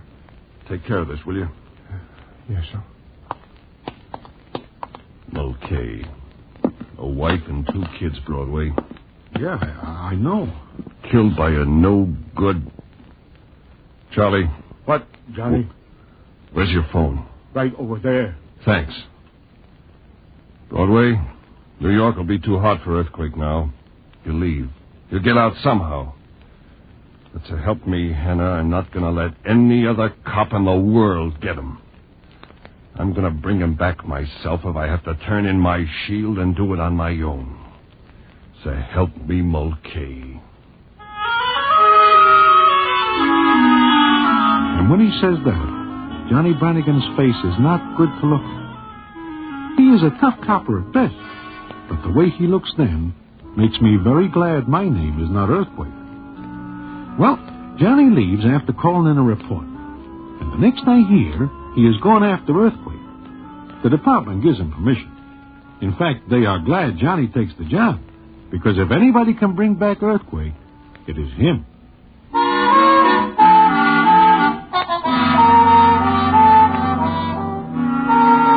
Well, 5 months go by, and I see or hear nothing of either Johnny or Earthquake. Until one day, I am sitting in Mindy's when who walks in but Johnny. He comes to my table and sits down. Hello, Broadway. Johnny, how are you? Fair. How's the sandwich? Fair. You are gone quite a while, Johnny. Yeah. 5 months, 2 weeks, 3 days. Uh-huh. Do you have a successful trip? I guess you'd call it that. I see. Do you care to join me in a sandwich? No, thanks. I'm a little off my feed. Yeah, I see you do not look so good. You have got very deep circles under your eyes. And you lose weight. Maybe you are sick, huh?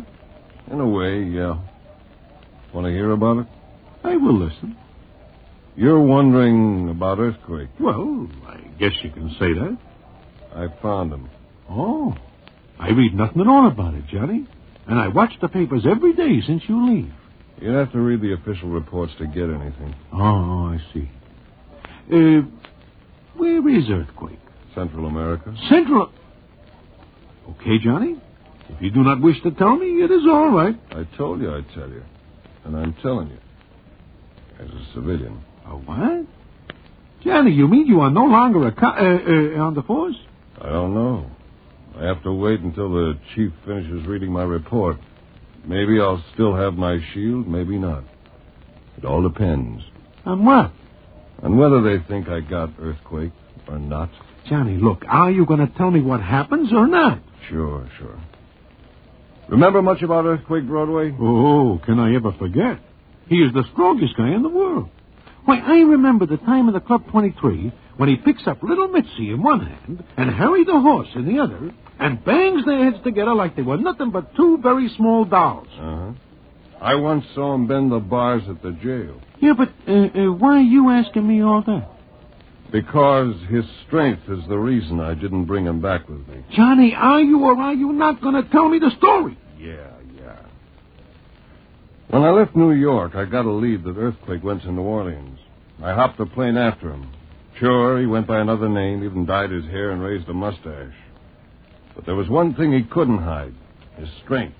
He was proud of it, Broadway. Liked to show off. It was as good as a perfect set of fingerprints. Well, in New Orleans, I got a lead. There was a girl I went to see. Who is it? Special delivery letter.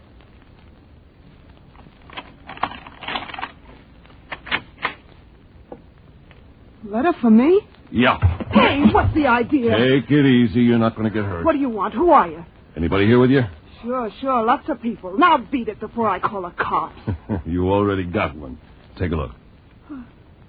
I ain't done nothing. What do you want me for? I don't. Now step aside. You're alone, huh? Yeah. Now look, cop, I tell you I ain't done nothing. Now get Where's your boyfriend? Boyfriend? I ain't got one. You had one. A big guy. Calls himself Earthquake. I never heard of the guy. Maybe he had a different name. Maybe he took another name. What's the matter? Where'd you get this?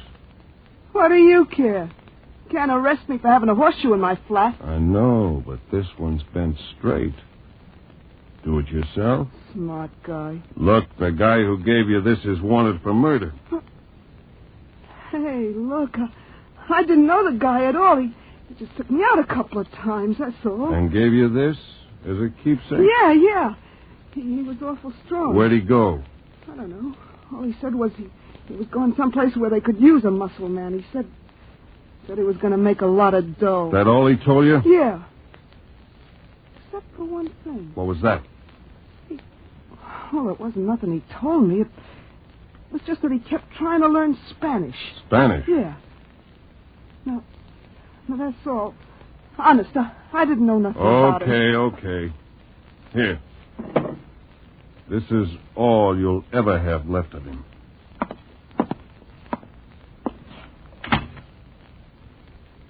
Just keep leaving clues, Earthquake. Just keep leaving them.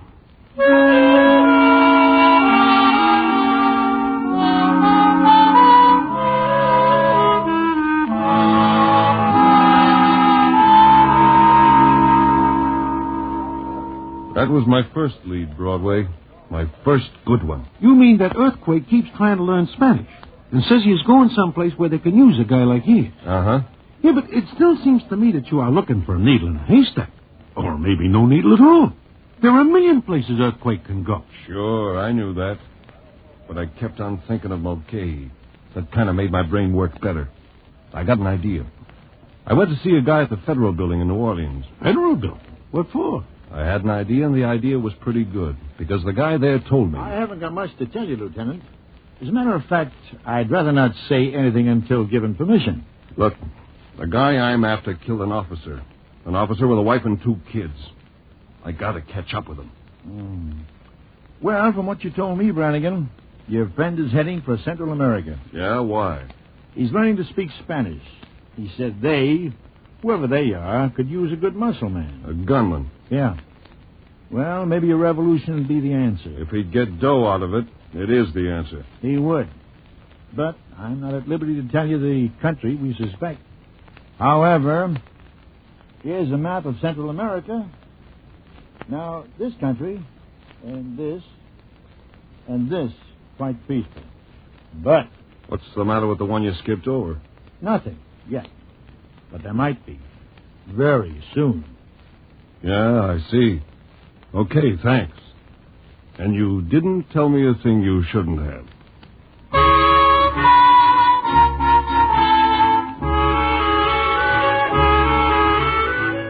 Well, that is the story Johnny Brannigan tells me so far. But it is not all. Not by a long shot. And what happens when Johnny goes to Central America is something I will tell you about in a minute.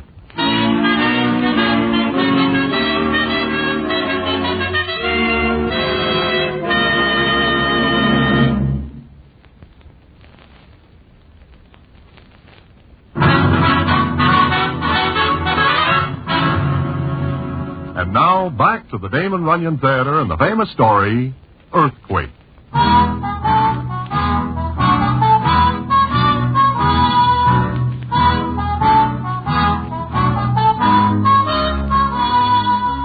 Well, I am very anxious to hear the rest of the story that Johnny Brannigan is telling me. So I listen while Johnny goes on. So I went to Central America. It was hot, Broadway. Awful hot. That jungle was hot. Jungle? What are you doing in the jungle? I said I'd go through, and I did. The authorities knew a revolution was cooking, and they knew where to look for the guys stirring it up. Well, we're about 2 days in when the captain in charge says to me... Well, maybe this is as far as you should go, Senor Brannigan. Why?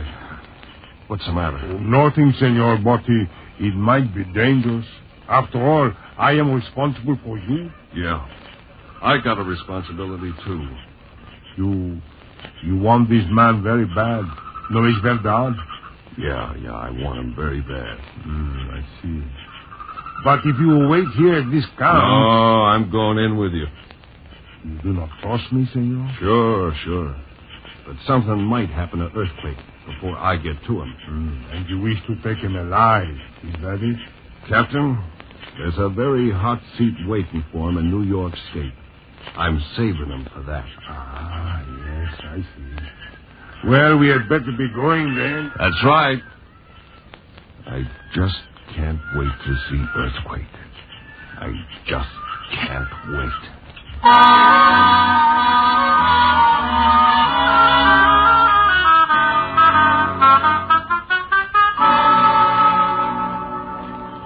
I'll skip the next couple of days, Broadway. But we caught up with the guys who were cooking up the revolution. Uh-huh. But do you find Earthquake? Yeah, they caught him. And they were very careful to bring him to me alive. I'll never forget that, Broadway. The look on his face when he saw me. There he was, big as ever, stripped to the waist. I swear he looked like the biggest guy in the world, sweat pouring out all over him. Took 5 men to get him. Then he saw me. Brannigan! Hello, Earthquake. You! How do you like this? You! Not surprised, are you? Knowing you, no. We got a date in New York, Earthquake. A real hot one. If we get back. We will. Maybe. When do we start? Right now. Captain. Captain. Lieutenant Brannigan. You ready to go back? Well, senor, there is difficulty. Huh? What? We must go farther into the jungle. We do not capture everyone. Father, but I thought... I'm sorry, senor, but you can go with us. There's liable to be more fighting? See, there is. In which case I could lose my prisoner if you're outnumbered. Well, there is that possibility, yes. Okay. I'll take him back myself. I will let you have some of my men, Lieutenant, but I do not know the size of the force I will meet. You see. Yeah, sure. Okay, Captain. Thanks for everything. Por nada, Senor Brannigan. Please to excuse me now. All right, Earthquake. On your feet. Let's go. Sure, Johnny. It's a pleasure. Just you and me through that jungle. Just you and me.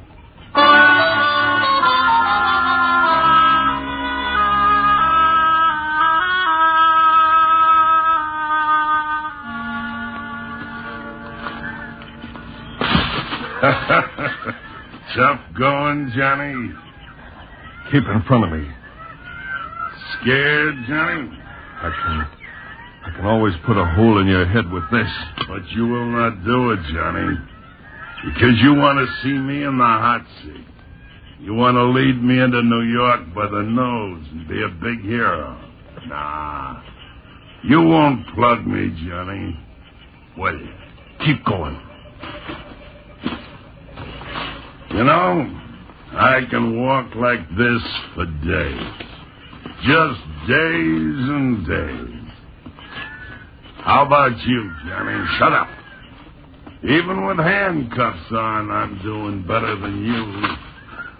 I might even be able to bust out of these bracelets. Stop right where you are. Sure. What's doing, Johnny? Look. I'm going to take off those cuffs. Huh? Here, catch the key. Now, unlock those cuffs, and don't take a step toward me. You'll plug me if I do? Yeah. But not to kill, Earthquake. Not to kill. I'll put one where it'll take you a couple of days to turn in your checks. Ever see that done? Sure. Okay, Johnny. Now what? Put your hands behind you. Slip the cuffs back on. You're making it awful tough on me. Like you did on Mulcahy's family. I ever tell you I was sorry I do that? Shut up! Put those cuffs back on. Sure, Johnny. Now drop that key. Drop it. Stand still. With your back towards me. No, that's right, Johnny. I locked them. Now, let's move. You're forgetting the key, Johnny. It stays right here. Because if anything should happen to me, I want to see you get out of this jungle with your hands locked behind your back.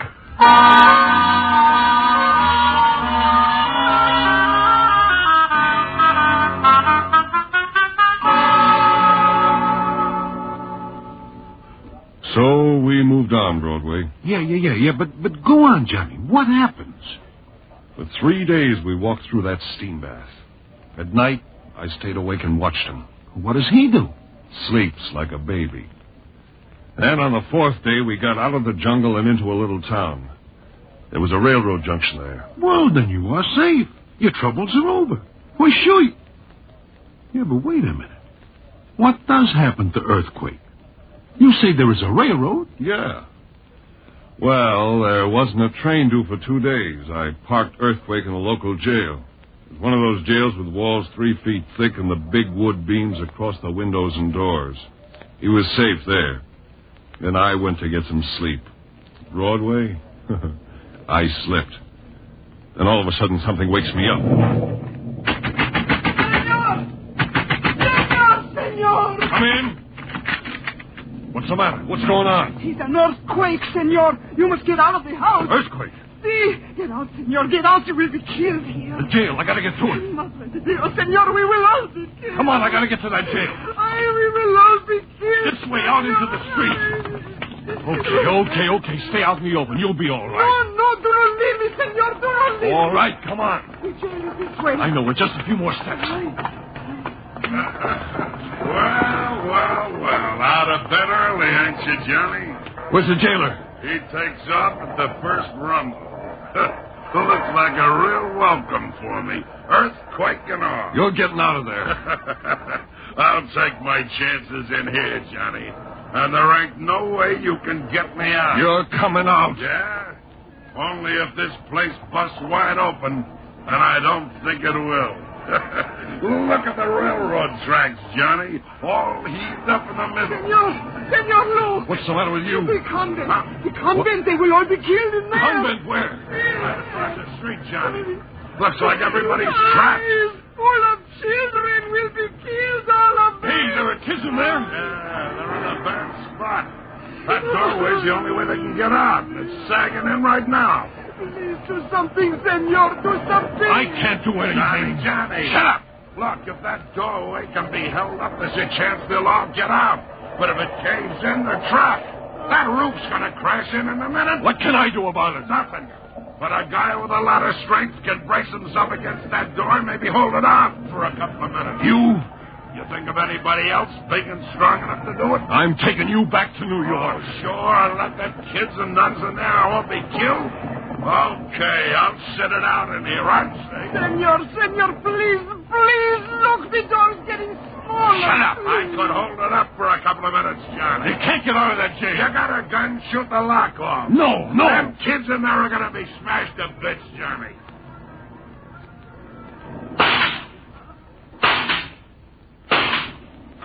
Okay. Come on. Get moving, Earthquake. Maybe even you aren't strong enough. I can hold that up standing on my head. I could do better if my hands was loose, but you threw away the key. Get in the doorway. Yeah. Now, look. I get myself wedged in like this, back against one side, feet against the other. Now get those kids and nuns out under my leg. Okay. You kids, come on, this way. Come on, kids. Come on. Come on, you kids. Come on, keep moving, will you? Come on, kids, get out. Come on. Hey, Sonny, there's a couple of them laying down in there. Hurt.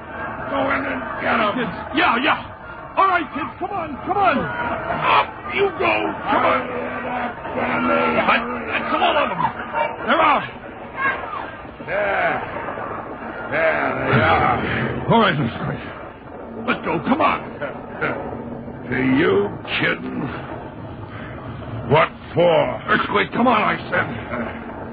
Johnny, while you was in there, I could have got out and left the whole thing busting on you. But now, you better beat it, Johnny. I'm staying. So you win after all, huh? I got no wish for the hot seat. Better this way. Tell Mulcahy's family I'm sorry. Now, get out. Get out before I fold up and let this whole mess down on you. Get away, Johnny.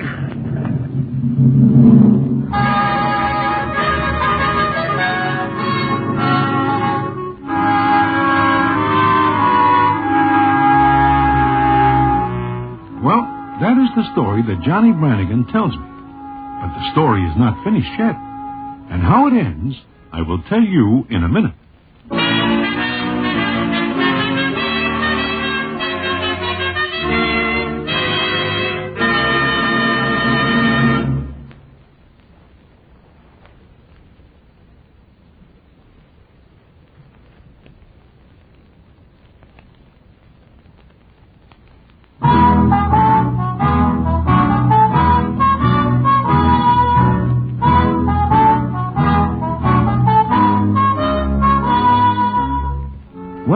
Johnny gets up to where I take him. Then he sits there for a minute before he says, So, that's it, Broadway. That is the end? Yeah. All but one... Excuse me, Lieutenant. Huh? Oh, what's up, O'Brien? Well, the chief told me to give this back to you. Hey, that is your shield, Johnny. Yeah, my shield. I guess the chief liked my reports. Okay, O'Brien, thanks. Oh, it's all right, Lieutenant. So I'm still on the force, even if I didn't bring Earthquake back with me. Well, look, Johnny, there is one question I would like to ask. Yeah? What is it? You and me know that Earthquake is a very strong guy. Now, you left him holding up that doorway like you said. Okay. It seems to me that knowing Earthquake, he is probably still holding it up. He is very strong. Yeah. So, you walk away without him. Do you put that in your report, too? Yeah. With just one more thing. And what is that, Johnny? As I walked away, Broadway, there was one more big shock. It was such a heavy one that when I looked back at the convent, I see even a guy as strong as Earthquake isn't able to hold it off.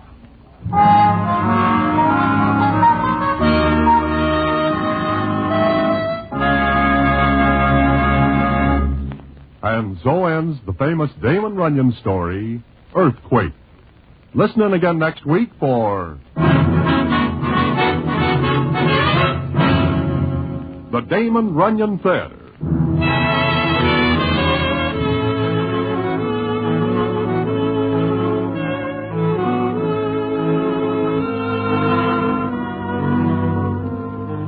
The Damon Runyon Theater with John Brown as Broadway is directed by Richard Sandville, and the story is adapted for radio by Russell Hughes. Vern Karstensen is in charge of production. This is a Mayfair production.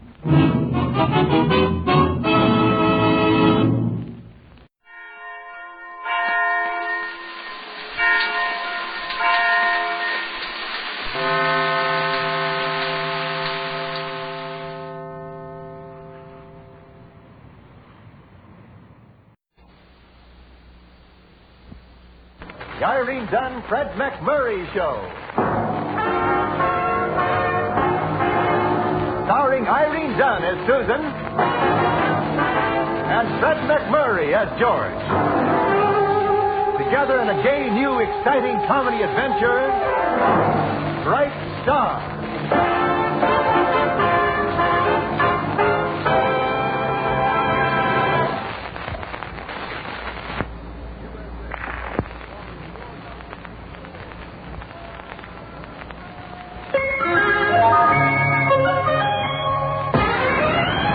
That big okay at Beneficial.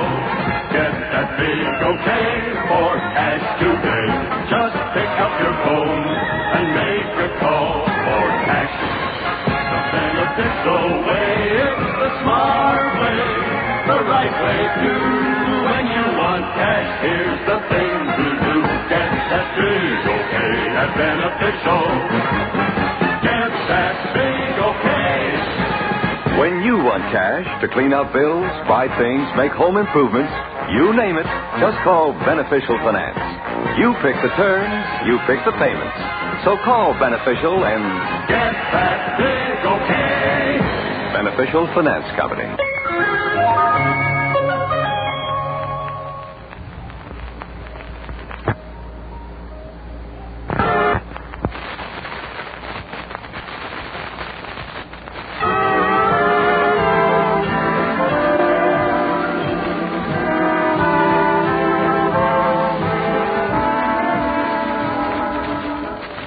It's the Irene Dunn, Fred McMurray Show, with Irene Dunn as Susan Armstrong, editor of the Hillsdale Morning Star, and Fred McMurray as George Harvey, ace reporter.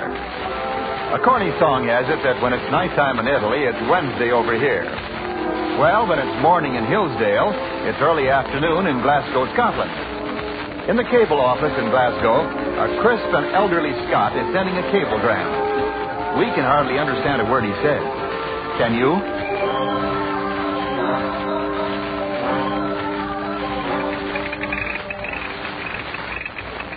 Take it down and send it just like I say, lassie. But there's no such word in the language, man. Send it, I say. How may I send such nonsense? Duimusam-on. Correct. Send it. It's pure gibberish, I tell you. It's Indian. Indian? Aye, America storms for the Saturday. Haven't you heard? What sort of Indian? Well, half Indian, half Scottish. Oh, there's no such tribe. Penobscot. Oh, you're right, man. Patience will wonder at seeing me never having met. Send it. Aye. Sign it, Love Andrew. I've got to catch me a howling aerial plane.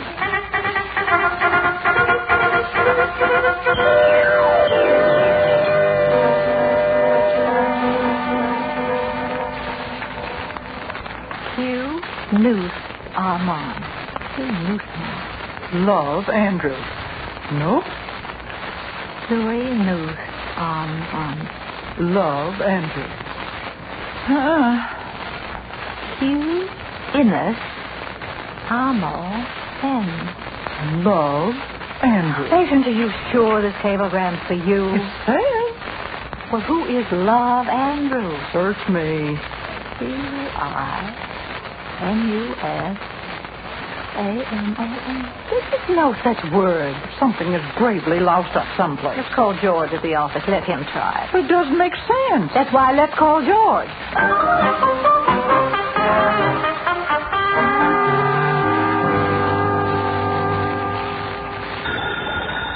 Get that, Sammy. You got I got it. Oh, sorry. Hello? Take it. It's all yours. Oh. Knucklehead. Hello. Who's a knucklehead? Sammy, why? Well, then maybe he can read a cablegram Patience just got. What's the matter? It's in Arabian or something? What does it say? If I knew what it says, George, I wouldn't ask. Touche? I think it says, do in us Amon. No. Sue and us, Amon. Love Andrew. It comes from Glasgow, Scotland. Hey, wait a minute. Is it spelled Cuinusamon? Well, yes, how did you know? Well, look at it. Cuinusamon, Monday. Cunusa, Monday. Love Andrew. Next. Why, of course, George. How did you know? A dear friend named McMurray. That's how he sent a cablegram from Scotland. Only pays the rate for one word, see? You save money that way. Oh. How about dinner tomorrow night, Susan? Wonderful. Where? At your house. Save money that way.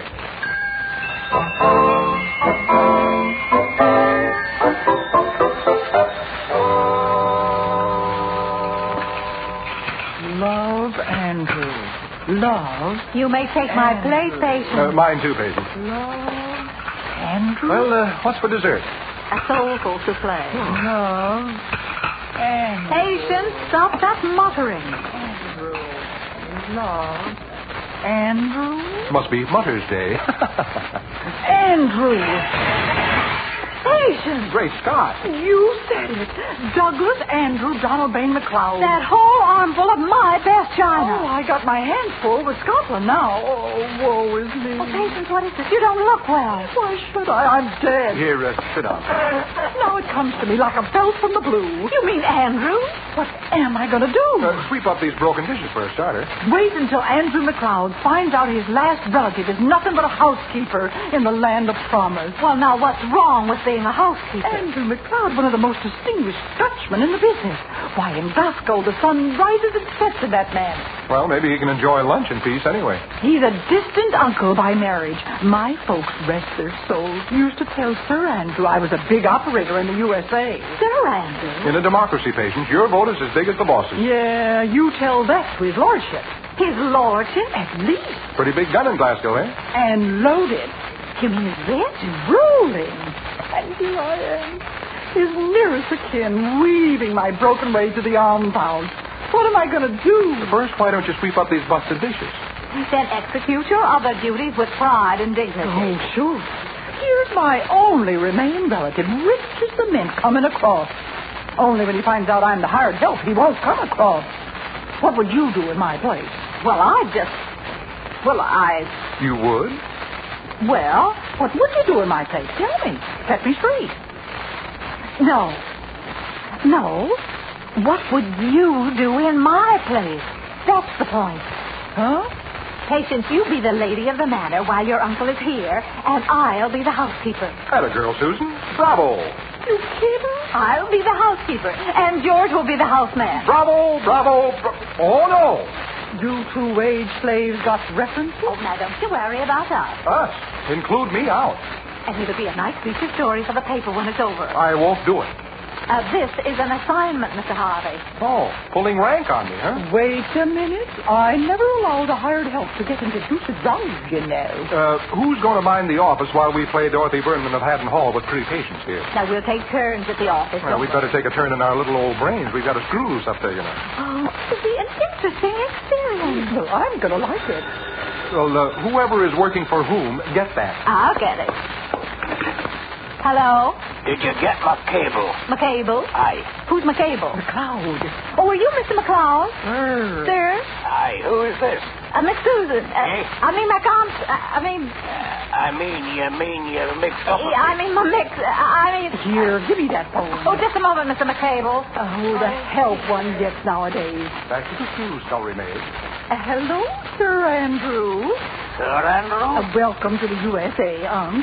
What's this sir business? Well, seems we've both got along in the world, hey? I've been tapped on the shoulder and told to move along, but never by the Queen. Where are you, Uncle? At the airport. Send the limousine, will you, girl? I'll send my houseman. Say, put your lordship. What's this lordship? George, go pick up Sir Andrew at the airport. Didn't the parachute open? Well, ain't we playing turnabout? Yes, beautiful lady Veer de Veer. I must apologize for him, Miss Tyson. Him and them smart remarks of his. He was struck in the head by a dumb waiter once.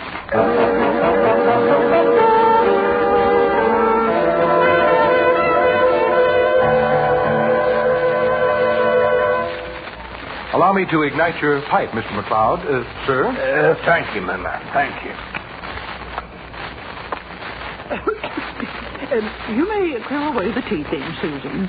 Yes, Mum. Had a Dickens' own time finding you in the telephone book. Somebody said look under Armstrong. How is that? That's the ancestral name of this house. It mixes up the mooters and gives me a bit of privacy. Good idea. Is there anything else, Mum, before I retire? May I ask a question, Susan? Are ye a hand at cooking haggis? Ricky.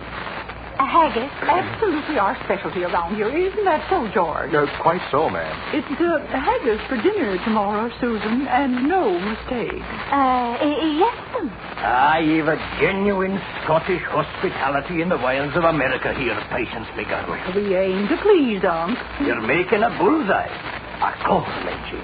If I must be excused now. Mais certainement, Suzanne. La Francais. We're not so stupid out here, Uncle, you know. Good night, Mum. Good night, sir. Good night, sir. I'll mulch the flub dub and batten down the grove for the night, Miss Patience. Do that. Good night, you two. Haggis? Haggis. First, catch one hag. But what is it? It's the Scottish national dish, from what I remember, before I was bopped by that dumb waiter. Well, what am I going to do? Change places with Patience again. Haggis? Well, that isn't the limit. The hot dog of the Highlands, the clam bake of the clams, is the limit at the top. Miss Susan. About this haggis, Patience. Oh, you can do it, Miss Susan. Get in there and fight. What is it? Well, you just make it and let me guess. Goodbye. Now, wait, Patience. Wait a minute. I can't make it. Had enough, huh? No, you've got to make it. Her legacy hangs in the balance. Well, I can't do it, that's all. Give up? No. Patience, your uncle will just have to eat hash and like it. Oh, Miss Susan, you aren't going to leave Patience in the lurch, are you? Don't be silly, Patience. No respectable lurch would have you. No, don't worry, Patience. I'll stick to the finish. The idea at the moment is stick to the Scottish. We've got to keep the old goat happy, Miss Susan. Susan, if this deserving woman here is disinherited merely because you shun your responsibility as Quiet. I'm hurt. Haggis, yes. It'll probably cost a fortune. It's an investment in the future. Quiet. I'm hurt. I know what I'll do. I'm wounded. I'll just buy me a nice fat cookbook. Ought to be delicious with gravy and peas, but is it haggis? There'll be haggis for dinner tomorrow if it kills me. Or somebody.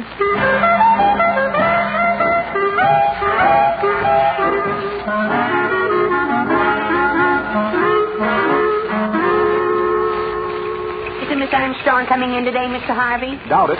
How come? Something cooking. What? Haggis. Haggis? Forget it. You mean that stuff that looks like boiled granite? Have you eaten haggis? Well, Gordy Cameron in my school invites me over to his mom's house for dinner, and I watch them eat it. What's in it? Well, all I can say is if it doesn't make the Scotchman brave, it sure keeps them brave. But brave. Got it. Let it alone, Sammy. Let's not go through that again. Hello.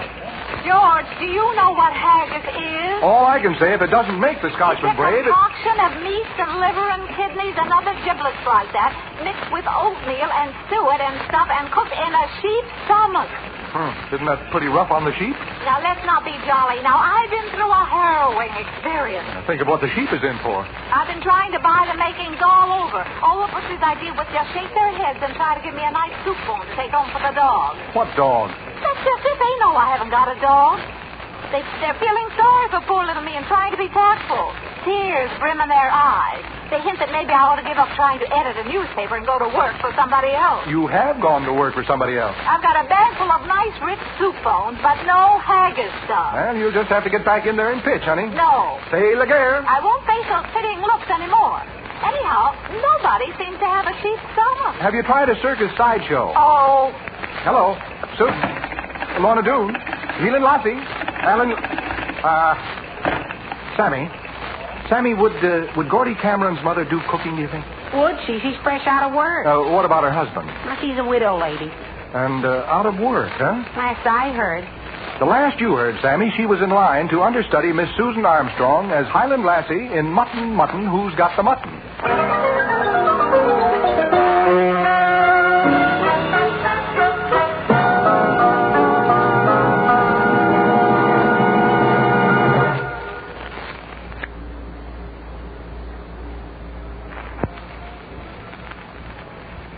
Presenting Miss Sherry Lewis and friend Hush Puppy.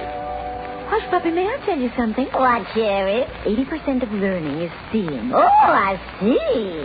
School achievement depends upon your ability to learn. Oh, I see. Now, Hush, Puppy, your records show that you haven't been doing too well in school. So I see. What might the reason be? Maybe I don't see. Maybe.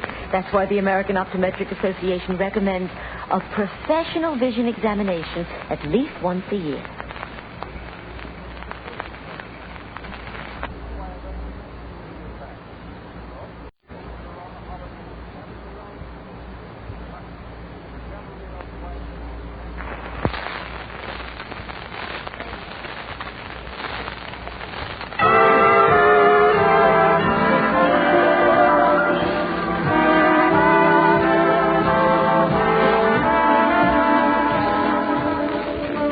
Now back to our stars, Irene Dunn and Fred McMurray, and the second act of our story. It seems that Sammy, the copy boy, has a friend whose mother is Scottish. And George, still pretending to be the butler in Susan's house, while Susan pretends to be the housekeeper, is visiting Mrs. Cameron with an eye on having her prepare the haggis, of which Patient's Scottish uncle is so fond. I understand, Mrs. Cameron, that you're an expert at preparing haggis. Fit for a prince, aye. Well, of course, he'll never live to be king. What's that you're saying? Nothing, madam. Nothing at all. Are you slandering my cooking, man? Oh, no. Are you implying that haggis is no good for you? Oh, no. It's food for the gods. I don't cook for the gods. The mortal race is more to my liking. Now, what are you wanting, lad? Well, it's a funny situation. I'm Herr Berson with Merriman. You see, we have to make haggis for a visitor from Scotland. Heelander or Lowlander? Oh, well, I don't know. He's a MacLeod. Like my good man himself, Preston. And he loves the haggis. True believer. Sheep or cow? Old goat. The haggis, you clubhead, the haggis. Miss Susan, the housekeeper, can't find the necessary ingredients. Simplest thing on earth. Well, would you come and cook it for us, Mrs. Cameron? For Old Lang Syne or something? For a small fee, being a poor woman. Oh, naturally. And Old Lang Syne. Aye. And the Heelander. Aye. Aye, lass. Aye.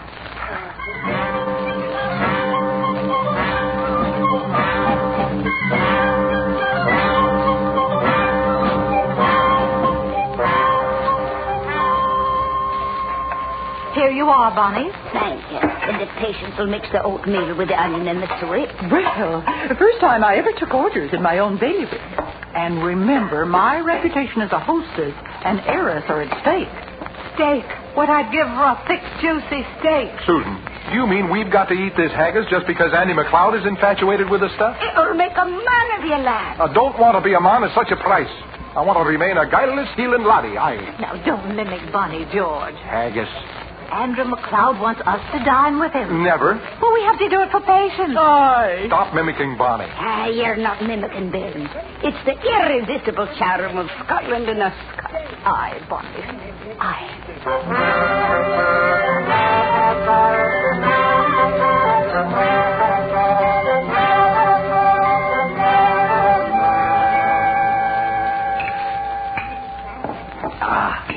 Behold, would ye, the haggis. It looks lovely. Yes, I just remembered. I got to report to my probation officer. You don't have to go tonight, George. Sit down. Yes, Mom.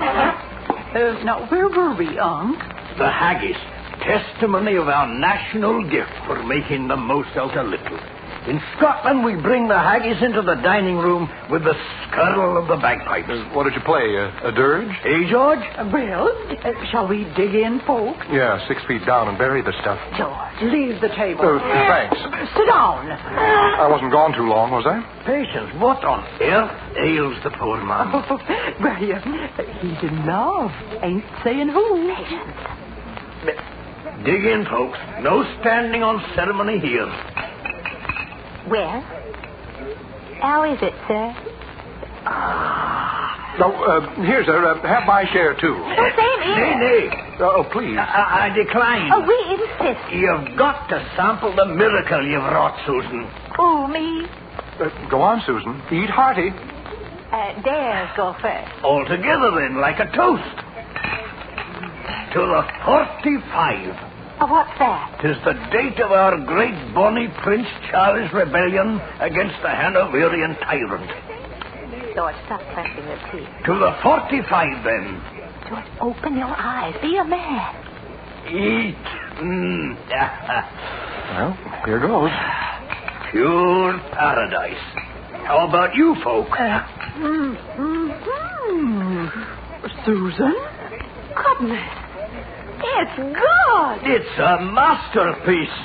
George, you frowning brute. Hey, it is good. Give me elbow room. I am eating.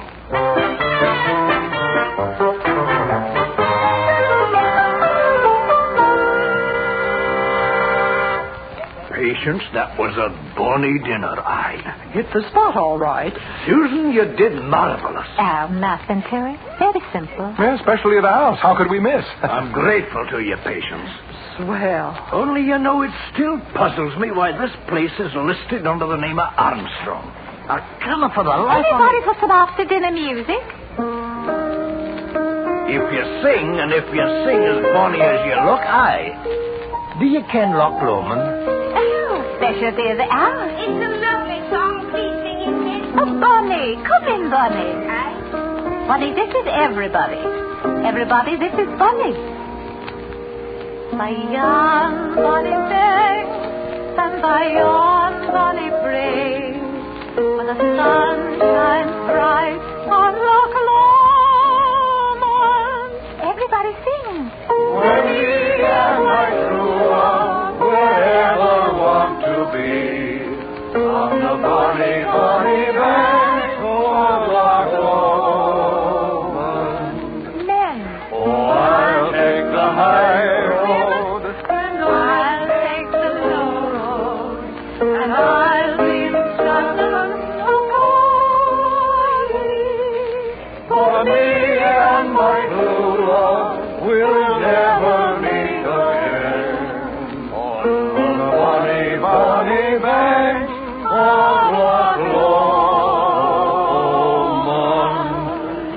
You sing pleasant, woman. Oh, funny. Mrs. Cameron, this is Mr. Andrew McLeod. My wealthy uncle. How do you do, Mr. McLeod? You sing pleasant, Mrs. Cameron. Indeed.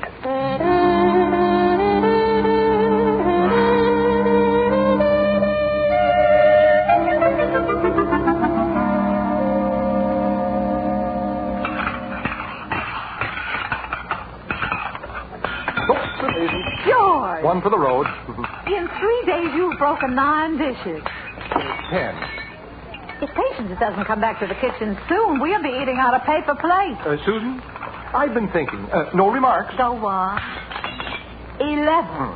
Well, Patience is in so solid with her uncle, thanks to us, that he'll leave her half of Glasgow. Which means I'll lose her. Exactly what's been worrying me. Yeah, well, what to do? I've been doing it. Training Mrs. Cameron to replace Patience. Oh, well, great. Great. Miss Susan, I got a bone to pick with you. Growl at each other, girls. I'm off tonight. This means you too, George. 3 on a bone? I want to know how you stand on this Cameron dame. Stand? She made the blankety haggis. Now what? Well, since you bring it up, Patience... Aha! Well, there's no aha about it, Patience. You're going to be a rich woman. We'll need somebody to replace you. Well, like who? Well, you won't want to work as a housekeeper anymore. Who won't? You'll be rich. I'll treat you like an equal. Oh, many, many thanks. It's a democracy. No, Patience. It wouldn't work. Besides, it wouldn't be fair to somebody who might really need the job. Bonnie Cameron, I suppose. Well, That does it. Well, I've got to have somebody help me. What's wrong with your butler? George, has he got a broken leg? Patience, you're living this idea too much. Besides, we have a newspaper to run on the side. Remember? Who? Well, having no rich uncles about, that's the way I make my living. Hey, what's this? Not quarreling. Merely firing Susan, Unc. What? Susan, you're fired. Fine. Patience, don't be silly. You too. Good. 2 weeks' pay in lieu of notice, you know. That's the rules, Mom. Just a minute. None of that. None of that. No, think nothing of it, sir. Miss Patience is in the throes of feeling her oats. Eh? A horsey expression. This is the expression the good Lord gave me, and I'm proud of it. Miss Patience couldn't stand prosperity, sir. Which brings me to the point I've been coming to this past week. Patience, I'm proud of ye. Always in there pitching, Unc. It would be an insult and a humiliation for me to burden ye with even greater riches than ye already possess. Rich? Who's rich? Oh, dear. So I'm not leaving my estate to ye such as it is. In 2 words, you're disinheriting Patience? That's 3 words, but it says it. Aye. I'm dead. You're looking most hearty. I'm fatally dead. Mr. McLeod, this has gone far enough. You've gone far enough. But keep a civil tongue in your head. Susan is just trying to explain. You too. Patience. Miss Patience to you. But Patience... You too. Oats. You two sure fixed me But good. I want silence. Pretty corny. You're canned. Canned corn. Both of you.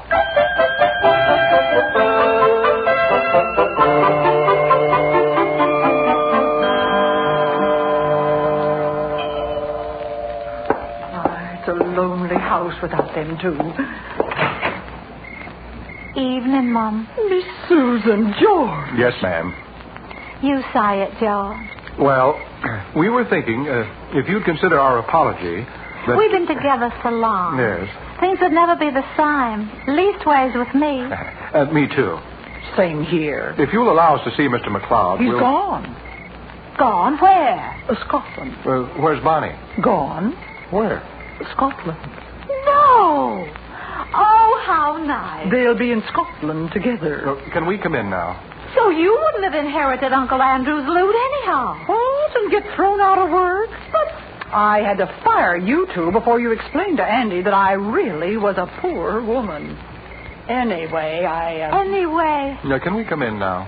You won't get sore at me, Miss Susan. Sore? No, what? Anyway, if I'd kept eating your cooking much longer, I'd have been the first to go, not Andy. Patience. You said you wouldn't get mad. Can we come in now? I'm not mad. But I'm pretty doggone hungry. Miss Susan, you've come to the right place. Well, how about letting us in, then, huh? It's freezing out here on the porch.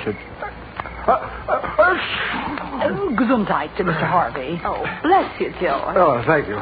Dow, can we come in? I don't want to be the first to go.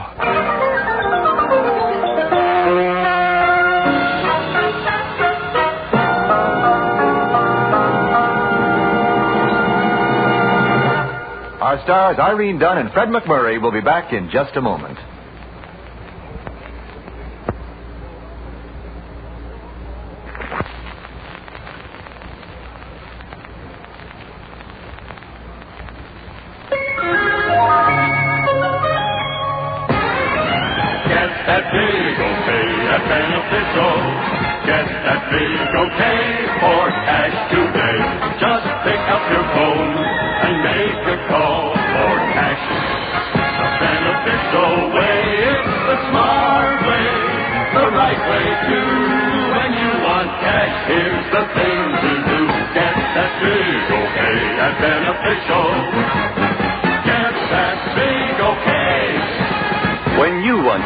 To clean out bills, buy things, make home improvements, you name it, just call Beneficial Finance. You pick the terms, you pick the payments. So call Beneficial and get that big okay. Beneficial Finance Company.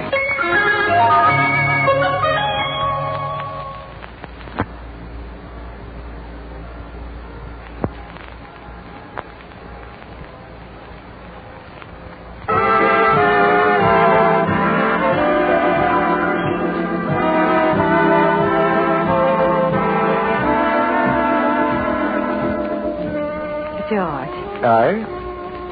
Who was Bonnie Prince Charlie? Oh, he was a prince and he was Bonnie. Oh. All you got to do is ask. Thanks. Susan. Aye? Nothing.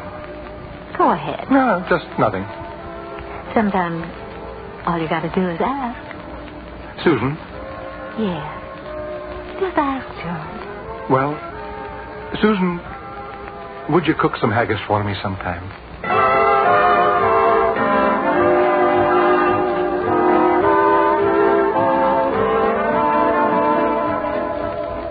Irene Dunn and Fred McMurray will be back next week in another exciting comedy adventure in the gay new series, Bright Star.